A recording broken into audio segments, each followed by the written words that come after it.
don't even know if I'm live. Okay. Looks like I am. It has me in the yellow, of course. Can you guys see and hear me? I don't even know if y'all can see or hear me. Hey, you guys. Okay, good. I'm in the yellow, so we'll see what happens. I was hoping to get in the green as soon as I jumped on. Okay, good. Everybody's here. Happy Juneteenth, you guys. Hope you guys enjoyed your day. Well, there's going to be celebrations out here all weekend long. So, what did you guys do for Juneteenth? Let me start there.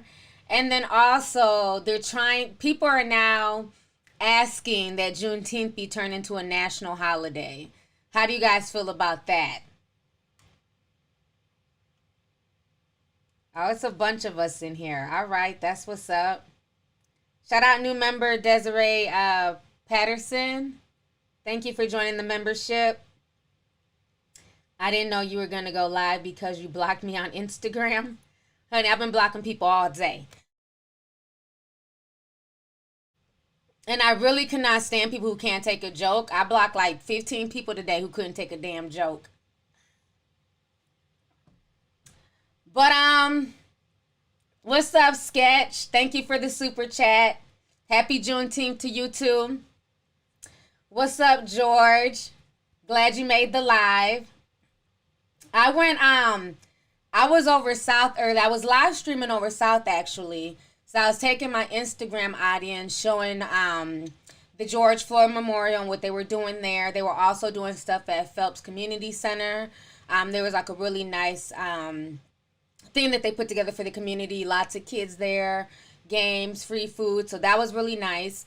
And then I took everybody down to East Lake where like the fires and all that stuff happened.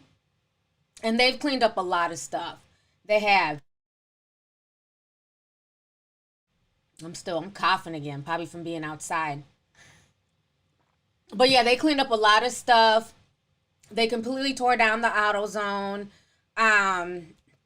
I showed you guys a lot of the wreckage. A lot of stuff is fenced off now, so you can't even get as close as I could get 2 weeks ago. All the burnt up cars have been moved. So there's really just a bunch of just rubble there. But they had a Juneteenth celebration down there in the Target parking lot that was looted. So we stopped by there. And then we went over north. I don't live stream on the north side. They were doing stuff on Broadway. There's a lot of people out there, but the north side is not a place to live stream. You got to pay real good attention when you're over north. So I wasn't going to live stream over there, but I'm glad I got to show you guys a bit of what was going on in South Minneapolis, though. Let's see. Let me read some of these super chats. Let me see here. They're going so fast. So we got 2,200 people in the house. That's what's up. Welcome, everybody. Meredith Spriggs says, love you and always happy to tune in from Las Vegas. Thank you so much for tuning in today. Coming to spend some time with me. I know it's late, but I figure better now, you know what I'm saying, than not now. Plus, I wanted to come on and do a Juneteenth live stream. Krista Velasquez says, hey, can you make a video about Vanessa Gillian's disappearance from Fort Hood, Texas? Her case is not getting the attention. It needs to go to the FBI. I'm not even sure who that is. That's how much attention she's not getting. I haven't heard. I have to look into it. Dreeza Beats, thank you so much for the super chat. Thank you. True Seeker says, hey T, I've been watching you for a while and I love your content. Peace and one love. Thank you so much, sis. I appreciate it. Nicole Matthews sent the super chat. She says, love you, been watching you since you did a story on that family that had a poltergeist, I think, and it was on your news channel. That was like an old story. They had like some type of demonic portal in their house, and I was talking about it, and I was like so freaked out, like trying to do the news story. I remember that video. That was like years ago. I remember that. Y'all be having some good memories. CC Love says, I've been watching you for years. You have kept me sane during these hard times, and I'm grateful for you. God bless you, T. Keep doing your thing, girl. Thank you so much. I definitely will. Definitely will. Yeah, I gotta read up on that. I don't know anything about the Vanessa case.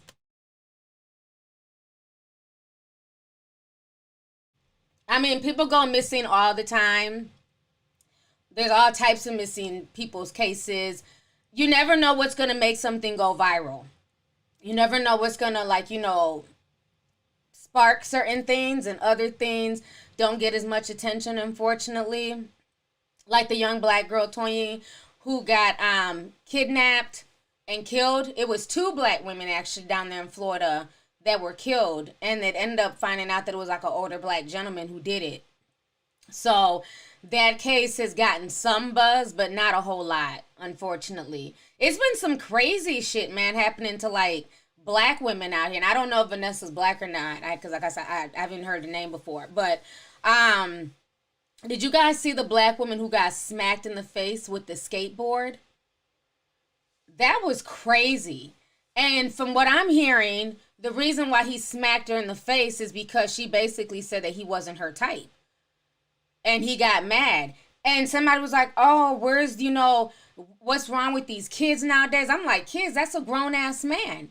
So, of course, the internet found him. People sent me receipts. He's 37 years old. I believe he was from Harlem or something like that.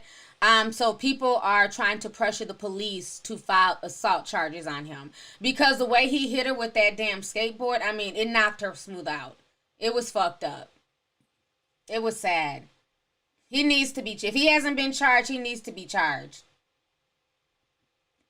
Oh, I didn't know she was 17. Well, that's even worse because he's 37 years old. Trying to talk to a damn 17-year-old. Yes, he was 37 years old. Y'all know the internet don't sleep, honey. They dug up that man. People sent me his phone number, his address, his age, everything. Grown man. Yes, Kiedra, you're right. It's so much violence against women, especially black women out here. It's sad. Like I did the video the other day about the black woman in DC who was picked up and thrown in the dumpster like trash. And that's the part we're going to get on Gilbert Arenas in a minute here. But that's the part that's so frustrating is when you have these men who have, celebrity status, and when they publicly say things that are degrading towards black women and, I'm saying, just being blatantly disrespectful, that has a trickle-down effect. And it's been going on in hip-hop for so long now. So Gilbert Arenas is now trying to apologize for what he said to Lupita Nyong'o back in 2017. And I did a video on this. I talked about this. I called him out. And what I found so funny is that none of these people in hip hop, none of these other entertainers, no male celebrity held him to task, called him out. Mushmouth T.I. was quiet. Mushmouth Snoop Dogg, who has a dark-skinned daughter, not a peep was heard from him. So that's the part that's so frustrating. So when I see people in the real world, when I see young boys not having respect for black women and being disrespectful and throwing them in trash cans, I'm not shocked. Because look at their role models and the lack of respect that they have for black women. Yep, I did a video on that. Let me read this real quick here. Leandre D says, love you, T. Thank you for always keeping us informed. What's your take on all these hangings that are supposed S's? Love you and keep fighting the good fight. Thank you so much for the super chat. I've been hearing about a lot of those. I don't believe that they're S's. I believe that it's payback. I believe that it's payback. You have a lot of people who are upset with everything that's going on. The whole world is shifting. You know what I'm saying? You have major companies speaking about Black Lives Matters. You got mascots like Aunt Jemima being removed. And you have a lot of people, they don't want things to change. They don't want to lose where they are on the hierarchy. And I believe that all of those hangings are systematic. I believe that it's somebody killing those people. I don't believe that I don't believe that 6 people just decide to commit S in the span of a week in that manner. I believe they were put up there. Me and my child had an interesting conversation about that, and he was telling me, this is what I didn't know. When people hang themselves, depending on the length that you hang yourself from, there's 3 ways. If it's too long, well, no, what do you say? If it's like a medium length, it will break your neck. If it's a really, really long fall, it could sometimes decapitate you. But with a lot of these, it's come out that it was, strangulation. So that's a big probability that somebody put them up there and then just tied the rope around the tree and stuff like that by themselves. That it wasn't necessarily the person who they're trying to say committed S, but somebody hanging them. I don't know. He broke it all down to me. But I feel like there's more to the story. I don't believe that all these people in the span of a week are being found in the same manner. Little Ninja at says, hey T, longtime tea sipper, thanks for sharing your discernment. You are more than welcome. Thank you so much for the super chat. Let's see here. Auntie Bree says, hey T, been watching you since Freezer Mom 1.0. I can't wait till you get to 1 million. Dang, I forgot all about that story. That lady was crazy, the Freezer Mom. She was out here killing her kids and throwing them in a deep freezer, and no one noticed these kids were missing for like almost 2 years. Not the baby daddies, not the school. And then the baby daddy had the nerve to go on a hobo tour crying. Sir, you ain't seen your child in 2 years. You didn't ask any questions? Oh, she wouldn't let me see my child. And the whole time the child was in the freezer. That was a crazy case, man. I need to do like a where are they now with all the stories I've covered over the years. I wonder where I know she's in prison. But I would like a where are they now? I wonder if she came to her senses. That lady was batshit crazy. She was in the courtroom screaming and hollering. Ooh wee. Y'all brought it back. Hey T, watch the Celestine Prophecy on YouTube, predictive programming at its finest. It dropped in 2016, but YT Movies uploaded a week ago. I'm gonna have to check that out. So let me go ahead. Yeah, y'all remember that video with the lady? She was a trip. Yeah, the baby, and I called the baby daddy out. Don't go on a hobo tour now, bitch. Your child been missing for 2 years. You ain't talked to the child on the phone, ain't swung by the apartment, but now you want to set up GoFundMe's and cry. I don't want to hear it. I don't want to hear it. She had a few baby daddies. None of them. She said I couldn't see my kid. Oh, and that's it? So nobody saw these kids for 2 years. And the whole time they're in the deep freezer. You can't make this shit up. Y'all remember that? She had both them kids in the deep freezer. Crazy lady. Mm-hmm. Okay, so let me go ahead here. Oh, hold on here. Nana Nia sends $49.99. Thank you so much for the super chat. She says, I had to go to your IG page to see you were going live. PSA, T-Sippers. I figured out why I was never able to see the members button. It doesn't appear on the app. Use your laptop or desktop version. Love you, T. Everyone be safe. Thank you so much for that tip. Thank you for letting everybody know because I have no idea where the membership button is. So I appreciate it. So now let's go ahead and get started with the whole Gilbert Arenas situation. Like I was saying, him and several male celebrities like him have put a lot of that negativity out there about black women consistently. And now he's apologizing. Okay, now he wants to apologize for the error of his ways. So let me go ahead and pull this up really quick here. Give me just a second. Y'all not keep like 50 million screens. Let me pull this up. Mr. Gilbert Arenas. Now he's copping pleas. But I don't give a fuck. Even though I'm not Lupita. I ain't accepting shit. Ignore my singing. Okay, hold on here. Let me go ahead and pull this up. So, if you guys remember Gilbert Arenas years ago, like literally, yeah, and y'all know Lupita don't bother nobody. That's the part that was annoying. Like, she really don't be bothering nobody. And he just came out here fucking with her. So, back in 27, let me go ahead and just kind of read to you guys what he was saying back in back in 2017. And pull all this up here. Show y'all my desktop. Okay. Let me get that in here. Okay, so back in 2017, he said, everybody's saying her skin looks beautiful. How about her face though? Lights off. Then because he at first went in on her earlier, like a few days before he went in on her. And so people sent this picture of her to him. So he says, y'all tagging me like she got a facelift. She went from a 3 to a 10. Nope. She's just a 3 in blue water with some blue blockers on. This is no different than an ugly girl with a fat ass. I'll still beat, but just with the lights off. She is glowing though, 100. Then he says, women are so funny. I'm ugly too. 95% of y'all ain't mad. Lights off. So that's what he wrote several years ago. And then, I guess with all this Black Power, Black Lives Matter movement that's going on, not all lives, but Black lives, he decided to have a change of heart. So now this is what he's saying. He says, we can't come together as a race until the idiots of the race rights their wrongs. My name is Gilbert, and I was an idiot for attacking one of our queens for no reason. At Lupita Nyong'o, I'm truly sorry for my coon behavior. Prayer hands, 100 emoji. Hashtag Black Lives Matter.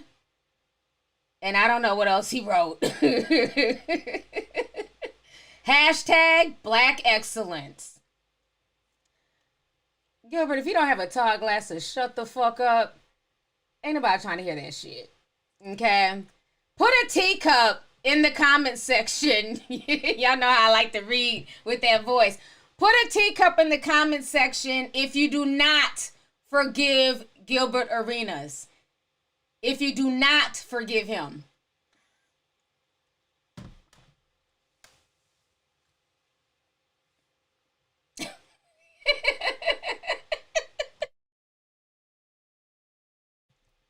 The tea sippers are so petty. All I see is a bunch of teacups. Yeah, we're not, no. Keep your apologies, Gilbert. We know how you really feel. You know what that reminds me of? It reminds me of all these companies. All of a sudden, they're seeing the light. I can see clearly now, the rain is gone. I can see all the obstacles in my way. Like, who the fuck have y'all been? You got folks now talking about they want to get rid of Aunt Jemima. You know, they felt the spirits of Black Lives Matter moving them to get rid of Aunt Jemima. And then soon Uncle Ben's, you know, they want to get rid of him. They're going to get rid of the cream of wheat man.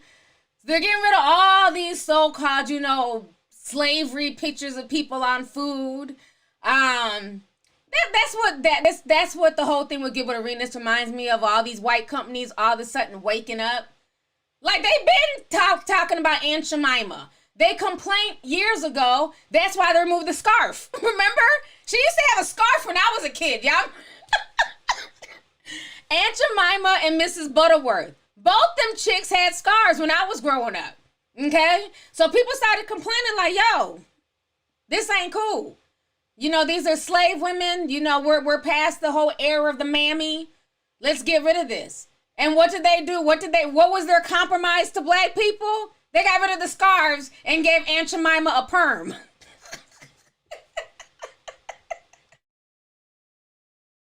They gave her a perm. Okay? To me, all they're doing is pandering. Right. No, Miss Butterworth is black, right? I'm sure she's black. She had a bonnet and stuff like that. You know the little, or was that, am I mixed? She was the syrup. Or maybe it was Aunt Jemima's syrup. Honey, I don't know. Miss Butterworth. She was the talking syrup bottle. I know I'm not damn crazy. It was a talking syrup bottle when I was growing up. Am I the only one who saw the commercial? Let me read the comment. You know, y'all young people say shit, then it throws me off like am I the crazy one. Here come a little young person, a damn 2000s kid. Isn't Miss Butterworth white? No. Okay, good. I'm right. Okay, thank you. No, Miss Butterworth, I don't think was white. Okay, anyways, back to Aunt Jemima. We know that she was for sure black. Okay? So, to me, I see a lot of people celebrating this as a win. Because the one girl's video went viral on TikTok. Honey, people have been talking about Aunt Jemima before there was ever a TikTok. So I'm not impressed. But my thing is this. People have been asking for those pictures to be removed for years. And they said, no. Absolutely not. Well, we had to ask ourselves, okay, so Miss Butterworth is white? Honey, I don't know. I just remember there was a bunch of, like, you know, talking syrup and pancakes and shit like that as a kid. The Pillsbury Doughboy. I don't know. There's a lot of animated stuff. But I'm not going to take that as, like, something good. Like, I'm not impressed. I just feel like a lot of people are pandering right now, including Gilbert Arenas. I feel like this is just one big pandering thing, and a lot of people are not trying to have their brands affected. The whole thing with the Aunt Jemima and the Uncle Ben's rice and all that stuff, at the end of the day, even if they move these so-called symbolisms, who's getting the money? Is the money going to Aunt Jemima's family? Is the money going to Uncle Ben's family? No, it's still going to go to those same white corporations like Quaker Oats. So that's what people really need to be asking themselves and not getting so boosted because they're removing the symbolism. Removing the symbolism, yeah, that's a start. But where's the money going? That's the question. And from what I heard, the reason why they put the picture of Uncle Ben's on there, somebody told me that he was paid $20 for that picture. He thought it was just going to be a regular snapshot. They gave him $20, and he's never received any residuals off of that picture.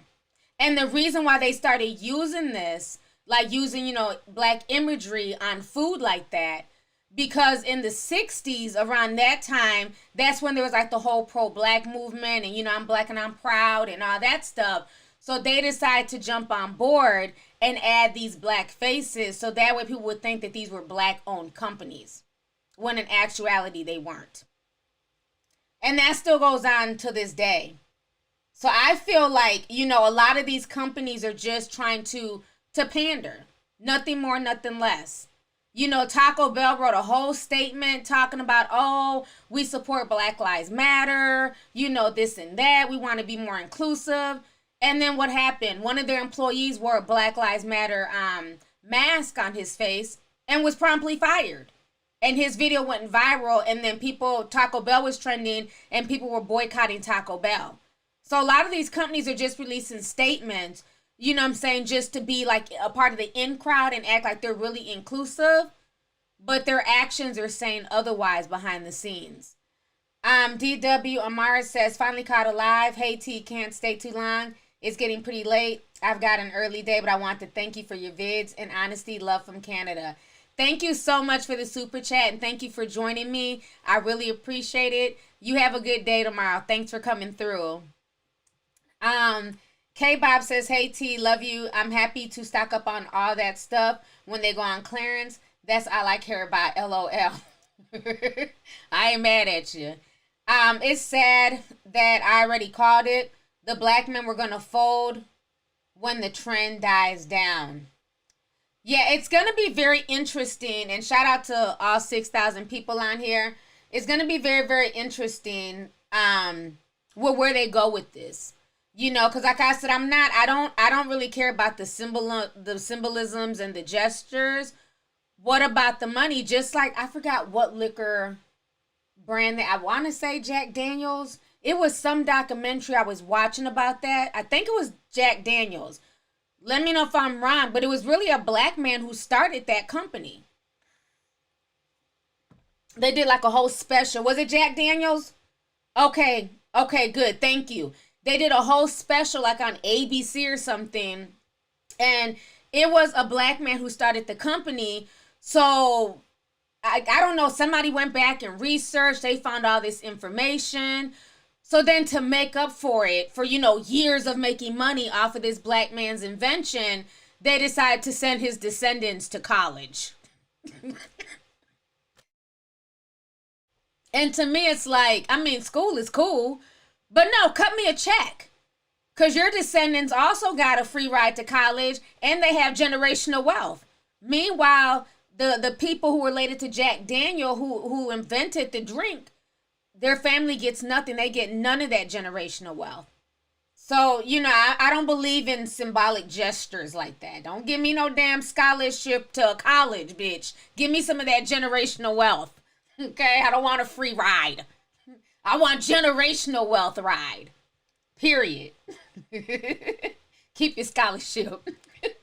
Tracy Nelson sends $10. Thank you so much for the super chat. I appreciate it. Ariel Valdez says, when you remove the symbolism, it makes it harder to see who's against you. Side note, Black Lives Matter funds are going to the Democrats. Oh, did you see that video on Facebook? Somebody sent it to me today. It was a white woman, but she broke that shit down. She went onto Black Lives Matter, and I'm sure she did it for ulterior motives, but either way, she still broke it down, okay? I'm not going to throw the baby out with the bathwater. She might be a Republican. She might want to, suck Donald Trump's peen. I don't know. But she did. She went and she broke it down, and they're making so much money. But with what they're paying out, to their staff, it's millions. Who they're donating to is very, very interesting, right? And then on top of that, there's another Black Lives Matter group. They decided to start a GoFundMe. Okay, now this other Black Lives Matter group, they've been around for a while. I don't know if they were before the original Black Lives Matter or after, but they started a GoFundMe. I'm thinking they did it purposely in hopes of fooling people. Well, the bootleg Black Lives Matter literally got like $1 million in donations. So, do you just see just how there's just no accountability for anything? There's no one checking the books. It's just like there's no head. To me, there's really no structure, because if this was a really good structured organization, they would have went to go see who all was on GoFundMe, trying to use the tag Black Lives Matter, and shut that shit down within 24 to 48 hours. It should have never got to the point where this random company was able to get over $1 million in donations, and they said they're not giving it back. They said, oh, well, y'all donated. We ain't giving back shit. So GoFundMe has now stopped their campaign because they are, I think they do things to help in the community, don't get me wrong, but they're not the Black Lives Matter that people thought they were donating to. So that's why I was saying in the previous stream, you have to be really careful with who you're donating to, really research and make sure that you're donating to the correct organization, because you have a lot of little copycats out here trying to make a quick buck. And the bootleg Black Lives Matter, they definitely made a quick buck, honey. They did. Somebody said at this point it's a joke. They're funding trans surgeries. What? I must have missed that one. This is why I haven't donated.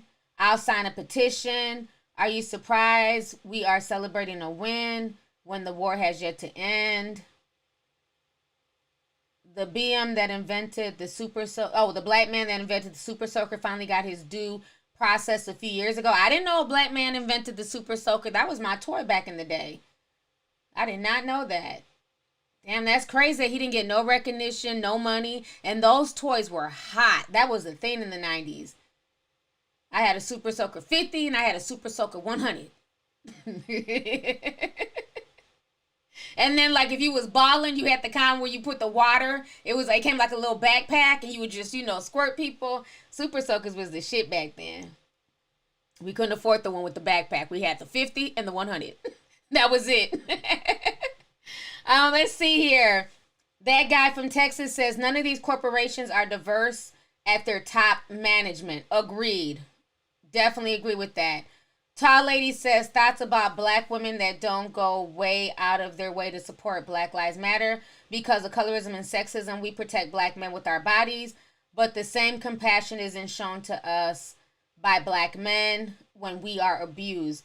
I see a lot of women with that point of view, and I get it. I get it. I feel like you got to do what's in your heart. You know what I'm saying? Some people feel like there shouldn't be any women out there on the front line.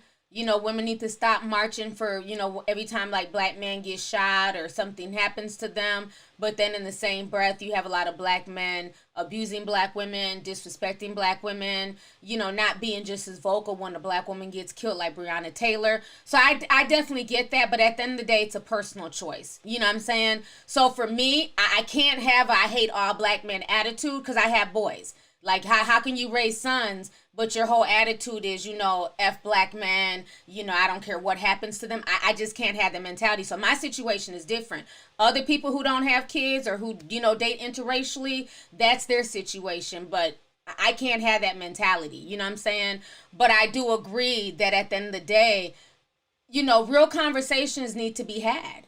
There's a lot of disrespect towards black women, especially dark-skinned black women, that gets ignored, that gets swept under the rug, and people don't want to have honest dialogue about that. There needs to be real discussion about why there are so many black women out there, I'm saying, at the front line.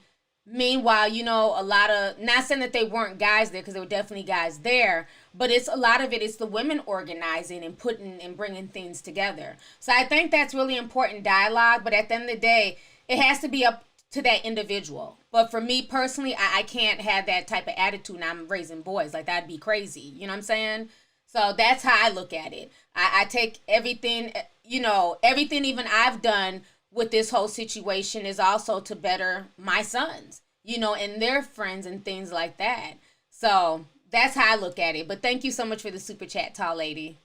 Dom says, hey T, I remember I told you the other day, by the way, I love you. I love you too, pretty. Thank you so much. Appreciate it. Let's see here. Ronald Harvey sends a $50 super chat. Thank you so much for the super chat, sir. I really appreciate it. He says, sending my love, good vibes to you and your family. Keep up the amazing work. Love your spirit. Thank you so much. Thank you. Let's see here. They said, damn, the comments are jumping. Hey, we got almost 8,000 people in here, and I've been out for 32 minutes. Yes, you guys. I'm like up. I had a good time. I was around a lot of positivity, drumming, like just real good energy. So I'm like up. I'm like, let me get up since I have all this energy. Let me go live. Let's see here. Lonnie Johnson is his name. They wouldn't give him a patent for a long time. Now he has a patent and he's worth almost $360 million. That's awesome. That's awesome. Sadella says, Sadella says, I'm staying home. Burn the cape. I mean, that's cool, sis. Like I said, everybody has to do what they have to do. I don't think if people choose to go down there that you're caping. I don't think that's, you have people like myself and others who genuinely care about their community. You know what I'm saying? But I get it. People got to do what they got to do for them. If you're mad and you hate, a majority of black men, then yes, burn the cape. Let them hold their own nuts. You know what I'm saying? But like I said, that's just not my story. Let's see here. Beyonce dropped a Black Lives Matter. You know what?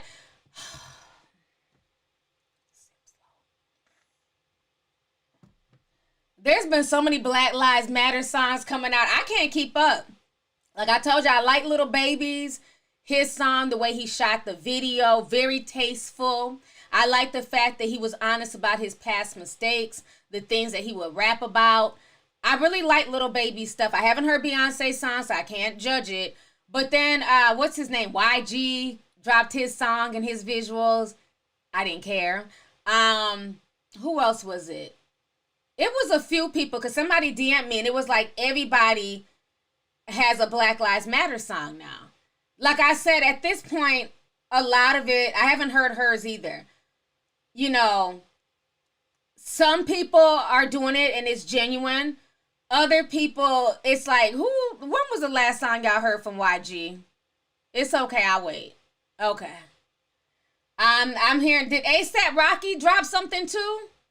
It was, I don't know, they sent me a bunch of like just different, I know Trey Songz had one. Glory says people are just trying to, it's just a money grab for some people.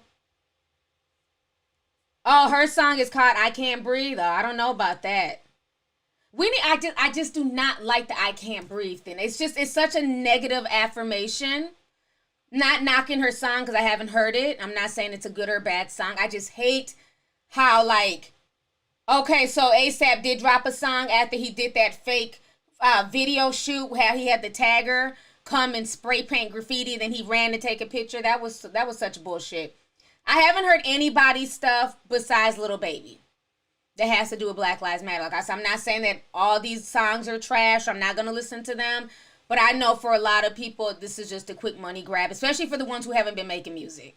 If it took this to make you go back into the lab with a pen and a pad, I'm not really checking for it like that. It felt real, same here. Ooh, not Beyonce. Beyonce been supporting Black. I'm not even saying Beyonce because I haven't heard, okay, calm down, Beehive. Nah, not Beyonce, because Beyonce been out there. Okay, calm down a little bit. Okay? Can't say nothing about Beyonce without folks getting mad. I haven't heard her song. So I don't know if it's good or not. What I'm saying is that there's a lot of people who are dropping music that were not dropping music before, that all of a sudden now everybody, they all got a topic to talk about now. That's all I'm saying. August Alsina has an album coming. I love his music. I can't wait to get his album. He has a beautiful voice. But yeah, the negative affirmations. Stop saying that bullshit. And that's another thing that just bothers me with the whole, with not Black Lives Matter, within itself, but it's just like the chanting of the movement. It's like all this negative affirmation. Hands up, don't shoot. Black Lives Matter. I can't breathe. I still can't breathe. We still no. Those are just all negative. Like, you're just speaking negativity in the air. Like, fuck that shit. You better say you can breathe. Like I told y'all a few streams ago, we're dealing with too many lung issues, from like just the air, the tear gas, corona, just all that stuff. So I don't like that. So if that's the title of her song, I don't like the title, but I'll still be willing to listen to it. But if she's steadily chanting that she can't breathe through the song, I'm not going to listen to that shit. Because I got enough issues with my lung. I'm not about to absorb, a song where somebody's just chanting that shit. I heard Tiana Taylor's new album is good. Beyonce's song is called The Black Parade. Lord, I got to hear this, honey. The Beehive is in here deep. Yeah, I definitely got to hear this song. I Can Breathe. Amen. Beyond Fake is a queen pander. Ooh! Ooh! Maria is not a Beehive member, honey. She's coming for y'all's queen.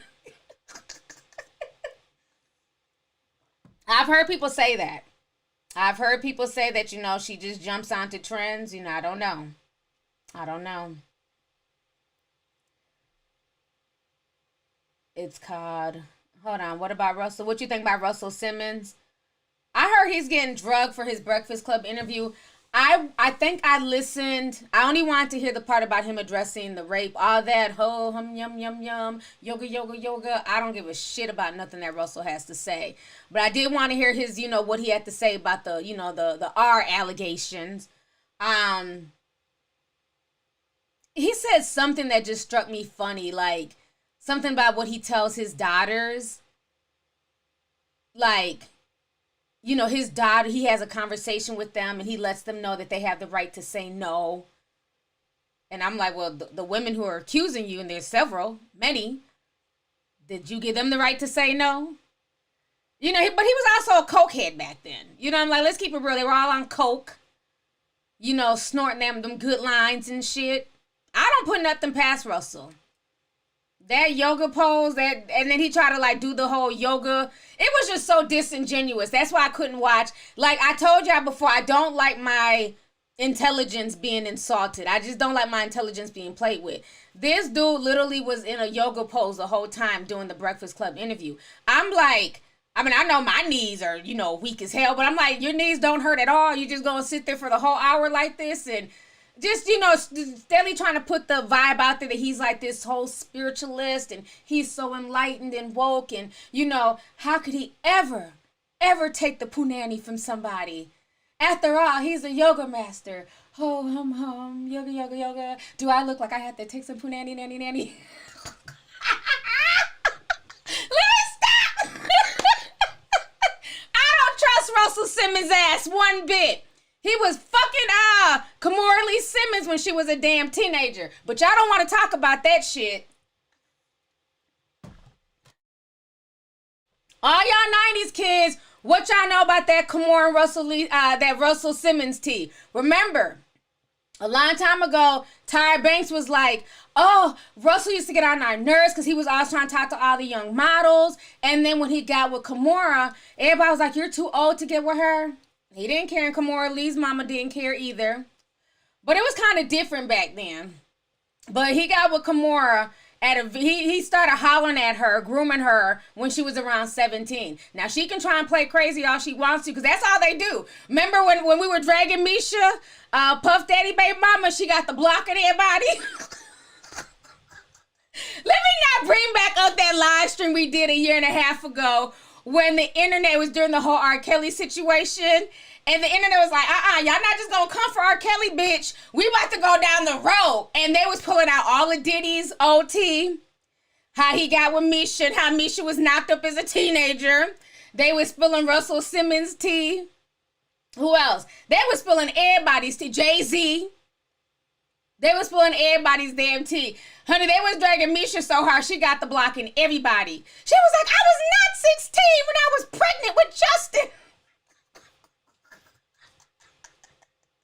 All these grown-ass men were, smashing these little young girls. Especially back then in the 90s, honey. So I don't put nothing past a Rush little Uncle Rush card, ho hum hum, yoga, yoga, yoga. Okay? Because I wonder if he'd have the same energy if a 30-something-year-old man was trying to smash one of his beautiful daughters. And I love his kids. No shade towards them. Ming and Aoki are some of the most well-mannered, beautiful girls. You know what I'm saying? Especially Aoki, very, very smart. She's in Harvard now. You know what I mean? You never see them caught up in any drama. So obviously somebody's done a good job raising them. But I just don't like how, like, when these men have daughters, all of a sudden, their daughters are beyond reproach. I teach my daughters to say no. Meanwhile, you was smashing their mother when she was like 17. Russell, sit your ass down and just stay in Bali in your self-exposed ex style, okay? He self-imposed himself to Bali. And he creeps into the U.S. every now and then. And we never find out about it until after he's gone. Just like when he crept here to go to Aoki's graduation, I'm like, well, hey, ain't there a warrant for his arrest? Then as soon as, I realized he was here, he's gone. He's back in Bali. So he knows what the hell he's doing.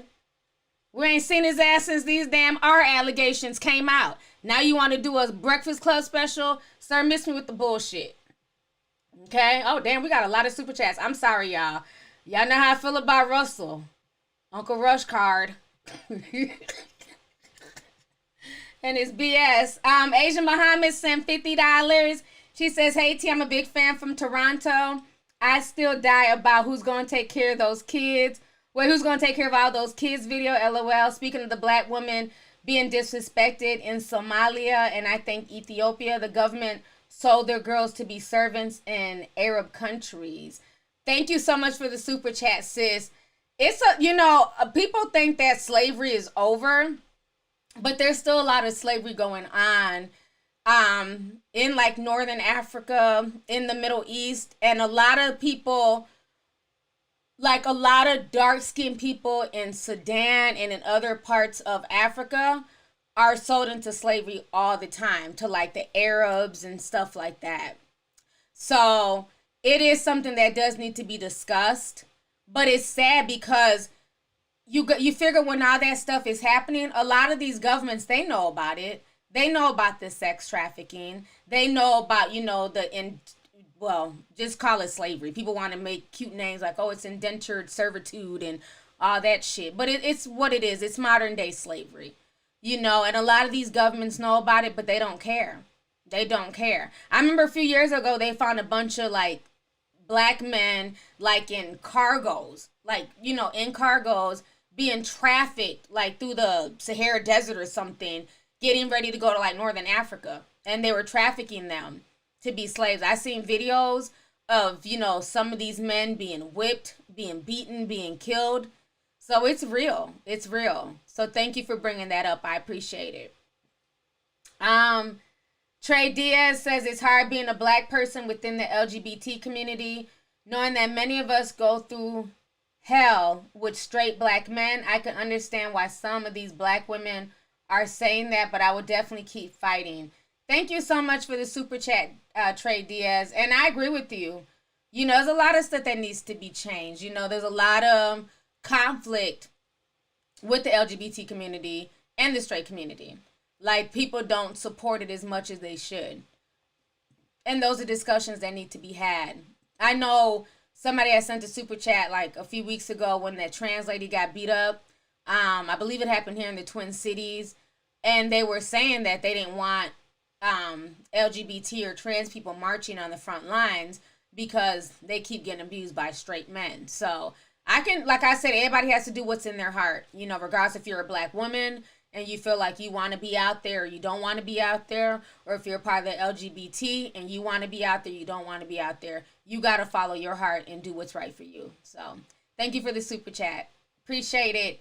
The Shift says, hey T, I wrote a book, 59 Things Not to Say to Your Black Friend, on Amazon. It's about microaggressions and teaches black and non-black allies the effect, why they're harmful, and how to recognize them and become anti-racist. Okay. Well, congratulations on your book. So that sounds really interesting, because you got people, they just say anything and they just swear up and down like, well, what's the big deal? It's all jokes. But we all know, like, every joke has a little bit of truth in there, so don't be laughing too hard. Deanna Oliver sent the super chat. She says, side note, Black Planet was the original social media platform.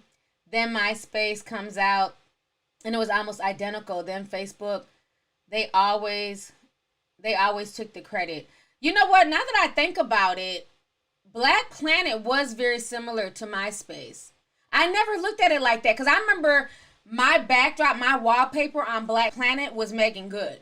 And it was like the poster when she was in Biker Boys, because that was my movie. That's how long ago, damn, Black Planet and all that shit was, if I'm talking about Biker Boys, honey. But it was the movie poster from Biker Boys and Megan Good. That was like my wallpaper on Black Planet.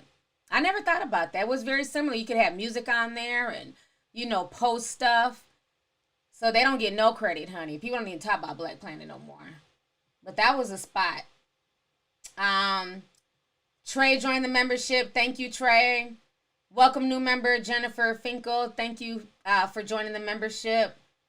Salamundo says, can you please talk about the several nooses found in the tree in Oakland at Lake Merritt and a fake body hanging from a noose the next day? Now they're investigating it. We talked about it earlier in the show. Thank you for the super chat. I'm not buying any of it. I don't think that these were alleged S's. I believe that it's payback for everything that's going on in the nation. So I would advise everybody to be careful. There's a lot of crazy stuff going on out here. Jay Say Lee says, dang, I miss most a lot, but I appreciate you and what you do. Thank you for keeping it real and straightforward. You are very welcome. Thank you so much for the super chat. Beast Boy says, black women and gays been on the front line for over 2 decades. Black men need to step it up and stop trying to exclude the main ones who march for them. Thank you so much for the super chat. I appreciate it. Starlene Vondora says, hey, Pastor T, glad to see you doing your thing. You're right about the I Can't Breathe chant. It seems now is the time to be a part of changing history or kick rocks with Karen and them. Love you, Mama Oye. Thank you so much for the super chat, sis. I appreciate it. Yeah, it's a lot of stuff that's changing. A lot of things are changing, and it's making a lot of people really uncomfortable. So let's go ahead. We talked about Mr. Gilbert Arenas. I've been on here for an hour. Let me see here. I want to talk about the situation with Deyjah. Okay. And I love Deyjah. Beautiful young girl. I mean, a really good head on her shoulders. Okay. And I don't watch Family Hustle. Excuse me. I don't watch Family Hustle. I don't like it. I feel like it's too scripted. They're not the Cosbys. So So let's start there. But I don't like the way Deyjah is treated. And I feel like this girl has been crying out for help, low key. I don't know if you guys ever saw the post that she made, probably like a month ago, where she was talking about what she would tell her future self. And a lot of people felt like that post was her hinting that she was abused in some way. And I don't know if that means sexual abuse or physical abuse. Like something happened to her when she was younger. And she was talking to her younger self. But she said at that time, she wasn't ready to spill the beans on what it was. So I feel like Deyjah has been through a lot. I think she's been through a lot. Let me see here.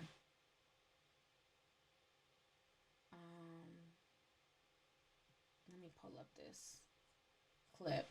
And I'm not going to play too much of it. But remember what, because I did the video about the whole hymengate. And remember, T.I. tried to claim, go back and watch my old video. He tried to claim when he was on the Red Table Talk with Jada Pinkett. Oh, it was a joke. People took the joke too personal. It was a joke. But then on the show, Deyjah admits that T.I. does go to the gynecologist appointments with her. So it wasn't a joke. But like I said back then, I knew he was full of shit because, one, you don't have the personality for people to even assume that it was a joke. Like, he has a personality where he wants people to take him seriously. He wants to be the leader of Wakanda. You know, your mayor in Atlanta just keeps, toting him everywhere.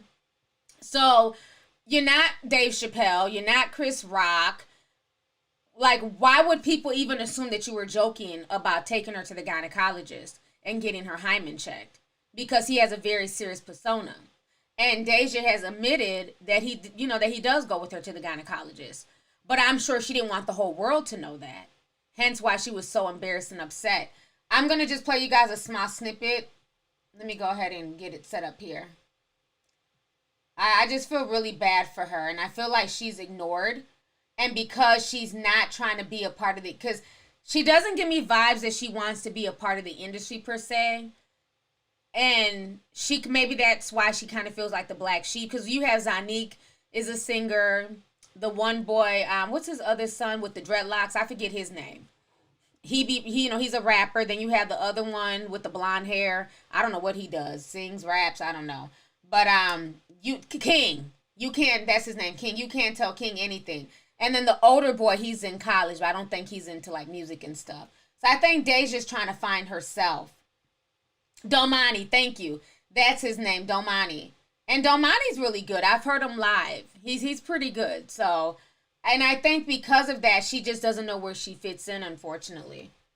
So let me go ahead and play this real quick.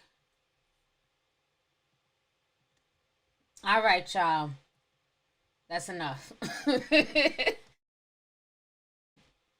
I feel so bad for Deyjah. What T.I. doesn't realize is he has a really good kid. She's a good kid. You don't hear her involved in a bunch of mess. She's not Yaya Mayweather out here running behind an NBA young boy, smashing everything that moves. She was raised with, morals and character. And, my thing is if you're doing a good job as a parent, at some point you got to fall back and let your kids go into the world. Deyjah's 19, okay? She's not 12. And the fact that he's been going with her to the gynecologist since she was 14, and like she said, she can't tell him no, that's the father. But it's funny that he can go there. I believe wholeheartedly he was asking the gynecologist to make sure that she was a virgin. I believe that wholeheartedly. He can act like it was a joke all he wants to. But like I said earlier, in every joke, there's a little bit of truth. What bothers me with him the most is his hypocrisy. So you want to be tough on your daughter. And a lot of people will praise that and say, well, that's good, He doesn't want her to become pregnant at a young age. He doesn't want her to be out here thotting and bopping. And I get that. But what I don't understand is how he's so okay with his son doing what he wants to do.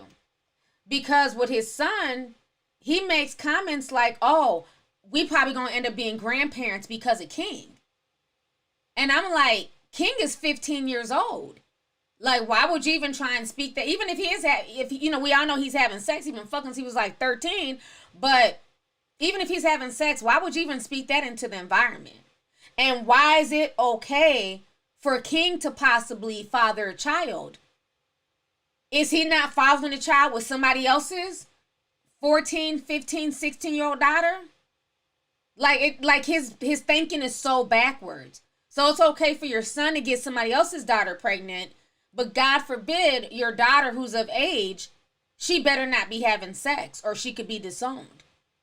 Those are her words. Like, she just looks like she's just terrified, like he's, put the fear of God into her. And I think that that's sad. I think that it's just really sad. Let me read these comments here.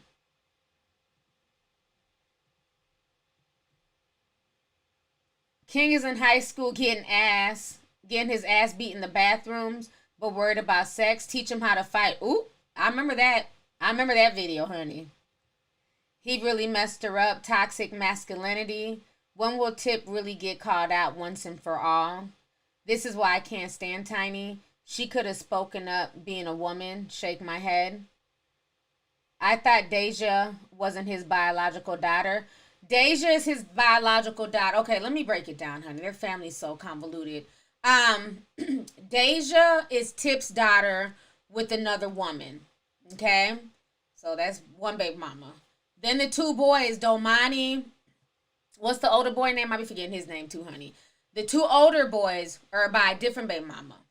Then the last ones are with Tiny. So the little girl, Eris, and then King, and what's the other little boy? Honey, I be forgetting all these kids. The one with the little, he wears the glasses, the little cute one. So they're all by Tiny. Zanique is Tiny's daughter by somebody else. So Zanique is not T.I.'s daughter. So even though he tries to put reins on Zanique, it's not really happening because Zanique is not his biological daughter like that. But Major, thank you, Major. Honey, I told you I started watching the show years ago, so I be forgetting all these kids' names. Yes, Major, that's his name. And Major, he's gotten so big now. He looks like he's just more into like his books and stuff like that. But King is the problem. Out of all the kids, that's what I don't understand. Like, the older ones are actually doing the right thing. The oldest boy, he's in college. The Domani's rapping, but Domani's real respectful. Like, I ran into him at the airport. Very respectful kid. Just he travels by himself, doesn't have a whole bunch of security. He's not out here showboating. So, like I said, he's done a good job with most of these children. Even Major, he just, like he said, he didn't want to go on vacation because he had science projects he had to get to. But it seems like the troublemaker in the family is King. And not trying to judge him because he's a kid, but it just seems like he has a little bit too much freedom. He's not interested in school, gets bad grades. This is what they've said on the show. Okay, bad grades, not interested in school. His whole thing is he just wants to be an entertainer. He's just gonna be, the big time rapper like his dad. He wants to follow in his dad's footsteps. And I feel like he just has way too much freedom. Even the way he talks back to them, and not in a rude way, but I just feel like they let him get away with certain things that they would not let the other kids get away with. Preach T. King is just like his father. Spoiled as hell. What's wrong with King? JFan97 since 20 says, much blessing. Yes, yes. Thank you so much for the super chat. I appreciate it. Thank you. T.I. be doing too much. Yup, interesting. What about Deyjah's mom? Deyjah's mom, I go back and watch my video. She did comment and she basically called T.I. a narcissist. So, but there's only so much, the mother can do. There's only so much she can do because at that point, I think Deyjah was living part-time with T.I. and then part-time with the mom. But then when everything happened, I think she just mainly just stayed with her mother. So, that was, and the thing with Deyjah that I've noticed is she's a very sensitive child. So, there's a lot of kids in this household. Well, in this show. And so she's one of those kids, she needs a different type of attention. Like, she needs just the one-on-one attention. She needs to be nurtured. She's not a super outgoing, attention-seeking child. She's more withdrawn compared to the other children. And so with her, he needs to really handle her more or less, especially her emotions, with kitten gloves. I'm not saying kiss her ass, because I don't think no adult needs to kiss any kid's ass. But it's just a certain way you have to handle each kid differently. He can't approach her the same way he could King. See, he can tell our King's business, because it doesn't matter. You know, King is happy to not be a virgin anymore and to be out here smashing this chick and tricking off on this chick and everything else. So King doesn't mind that his business is put out there, because it makes him seem more manly in this society. But with Deyjah, she minds, because who the hell wants the world to know that their father is still accompanying them to the gynecologist to make sure that they're still a virgin? Like, that's not cool. That's not cool at all. Just Leslie. I'm not saying that King is a bad kid. He's only 15. He still has time to grow. That's not what I'm saying. So don't misconstrue my words. I don't go in on children. What I'm saying is that I feel like compared to the other kids, King, they kind of let him do what he wants to do. When the father is saying that my 15-year-old son will probably be the one to make me a grandfather, that's not cool. That means he has way too much freedom. Because regardless if he's sleeping around or not, there should be conversations where he doesn't find himself in the situation where he could potentially be a father at 15. So that's what I'm saying. That has nothing to do with him being a bad kid or a good kid, but it's just the point that the fact that he's saying that when he knows damn well if that was Deyjah out there, you know what I'm saying, having sex at 15, he would not be praising it like, oh, Deyjah's going to be the one to make me a grandfather.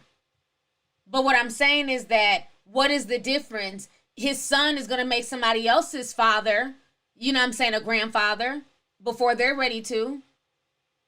There's no difference in that. I just don't like the hypocrisy. Oh, shit, we're finally in the green. Okay. Thank you, YouTube. Let me see here. Let me read these super chats. Little Eyed says, just caught your live, no notification. I'll watch the playback later. Wanted to send you some positive energy and love to you and your family from Denver, Colorado. Thank you so much, Little Eyed. I appreciate it. Thank you for the super chat. And thanks for coming through. Justin Green says, hey T, I'm late to the party, but was having fun with the neighbors. No, it's all good. You're not late at all. I've been out here for an hour and 4 minutes. We're just having fun. We're talking about a lot of random stuff. Right now we're talking about T.I. So let me read some of these comments here. T.I. and Boosie, birds of a feather. Yeah, I mean, just like, you know, Boosie praising his young sons and his nephew for having sex with grown women and all types of stuff. But he would not have that same energy if it was his daughters. And that's the part that's not okay. A lot of men think like that. It's not right. Exactly. Double standards, toxic masculinity, just plain ignorance. Wait, how old? King is 15. T.I.'s older son is not even on the show anymore. Okay, is that why we don't see Domani? Domani, even though they have different mothers, Domani reminds me a lot of Deyjah. He's like the male version of Deyjah. He really wants to make a name for himself on his own merit. He doesn't rap like T.I. He doesn't bring up T.I.'s name. You wouldn't even really necessarily know that that was T.I.'s son unless you watched the show. Like, he's not trying to be a rapper's son. He's a rapper trying to make his own way, and that's what I love about him. I really do. Like, one night he was performing at the bonfire. He just showed up at the bonfire, got up there and started spitting. He did a really good job. So I think they kind of have the same energy. They kind of remind me of each other. So I can see why he doesn't participate in the show like that. And the older one, the one that's in college, I know he's kind of living his best life in college. And we don't see Deyjah on the show as much as, like, you know, when they had the Family Hustle. Now it's like Friends and Family Hustle. So, yeah, I don't blame them. I think they're just kind of trying to branch out and do their own thing. Deuce and DeMarcus's mom says Tiny is a problem too with King. Yeah, I just think King for some reason is like super spoiled. I don't know if he's the favorite child. I don't know. I just feel like he's just he gets away with a lot of stuff that he would not allow the other kids to get away with. And that's the part that's just kind of like, what is going on here? Because even when I did used to watch Family Hustle, he didn't allow the older boys to do the stuff that he allows King to do. I remember he was always on them about their books, their grades, and the older boys, they were on top of their work. They did what they had to do, but it just seems like with King, they just kind of let him do whatever. Let's see here. We got another super chat. Yolanda sent $9.99. Thank you so much, Yolanda. Smiley Lightfoot says they treat King like their prince, and it's been like that since he was 2 and 3 years old. Yes, I think a lot of people have peeped it. It sounds like a lot of people have peeped that. King is the golden child out of the kids. Yeah, I'm glad I'm not alone in that. I'm just like, I just don't get it. Okay, the oldest one is Messiah. Honey, I be forgetting all these kids' names. Messiah just got hired to work. Hold on. To work at a production studio. A well-known studio on ATL. That's what's up. That's what's up. Yeah, I think for them, they just want to be regular kids. They don't necessarily want to be tied to their celebrity parents. And I think, like, Deyjah is gorgeous. I mean, she's a beautiful girl. You know, I can see her modeling and, you know, I think she's too shy to be, like, in the industry, like, as far as, like, singing and even acting. I think because she's more quiet and reserved, I can see her just, you know, doing modeling and going to school for something, or maybe down the line being like a nurse and taking care of people. Because she seems to have a very big heart, and she's a very empathetic person. And she absorbs a lot, and she takes in a lot. And she does not know how to really express herself, or she feels like she doesn't really have an out, you know what I'm saying, to speak about her emotions. But as she gets older, she'll figure that out. You know, a lot of us go through that when we're younger. She'll figure, but she's not an extrovert whatsoever. She's not an extrovert. Zanique definitely is, though. Zanique is an extrovert. Yeah, Deyjah has a very beautiful spirit. And I really, oh, she's an empath, you think so? I can see that. I can see that. I just wish that T.I. would realize that he did a good job with her. You know what I'm saying? I can't just give all the credit to Deyjah's mother, because T.I. was, you know, in her life. He did a good job. So now he needs to fall back a bit. He needs to fall back a bit and let her experience life. Let her experience, you know, dating. Let her experience, you know, just let her go through the trials and tribulations of life. You know, that's just what it is. You raise your kids to a certain extent, just like birds. You know, they birds in the nest, they come out the egg, and, you know, you raise them, you feed them, and then you hope that once you push them out the nest, they don't fall to their damn death, right? And eventually, you know, before they get ready to hit the ground, they start flying and shit. That's it. You know? So I'm not going to say he's a horrible father, but he needs to change some things around. He definitely needs to change some things around, and he needs to stop with the hypocrisy, with the boys will be boys, with the my daughter bet not. That's not cool. Someone said hood twins. Yeah, they are hood twins. Deyjah and what's the one? Domani. They're literally like 2-3 months apart. They're both 19. But he wants to talk shit. You know what I'm saying? Which is just, it's insane to me. Like, these men forget what they were doing at this age. Okay? His oldest child is like 21 years old. And then he had another kid. And he had this baby mother, the one that he was with at the time. And Deyjah's mom pregnant at the same time. It's just like the funniest thing. Yeah, they're just a few months apart. Yes, please hit the like button if you guys are watching this. Make sure you hit the like button. The Marcus Houston thing, you know, I really didn't even want to talk about it, because first people were saying that the girl was a runaway. The girl is now 19 years old. Marcus Houston is 38. I don't care at this point. You know, if I can't stress over other people's children if the parents don't care. And like I've said before, even with the R. Kelly situation, you have a lot of parents, they will turn a blind eye to certain things as long as the man has money and some type of status.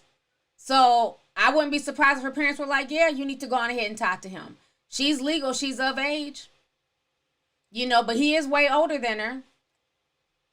And I feel like Marcus Houston may have some issues as well. You know, there was a lot of talk about him possibly being molested by Chris Stokes. But a lot of these dudes in the industry, he's trying to marry this lady. She's 19.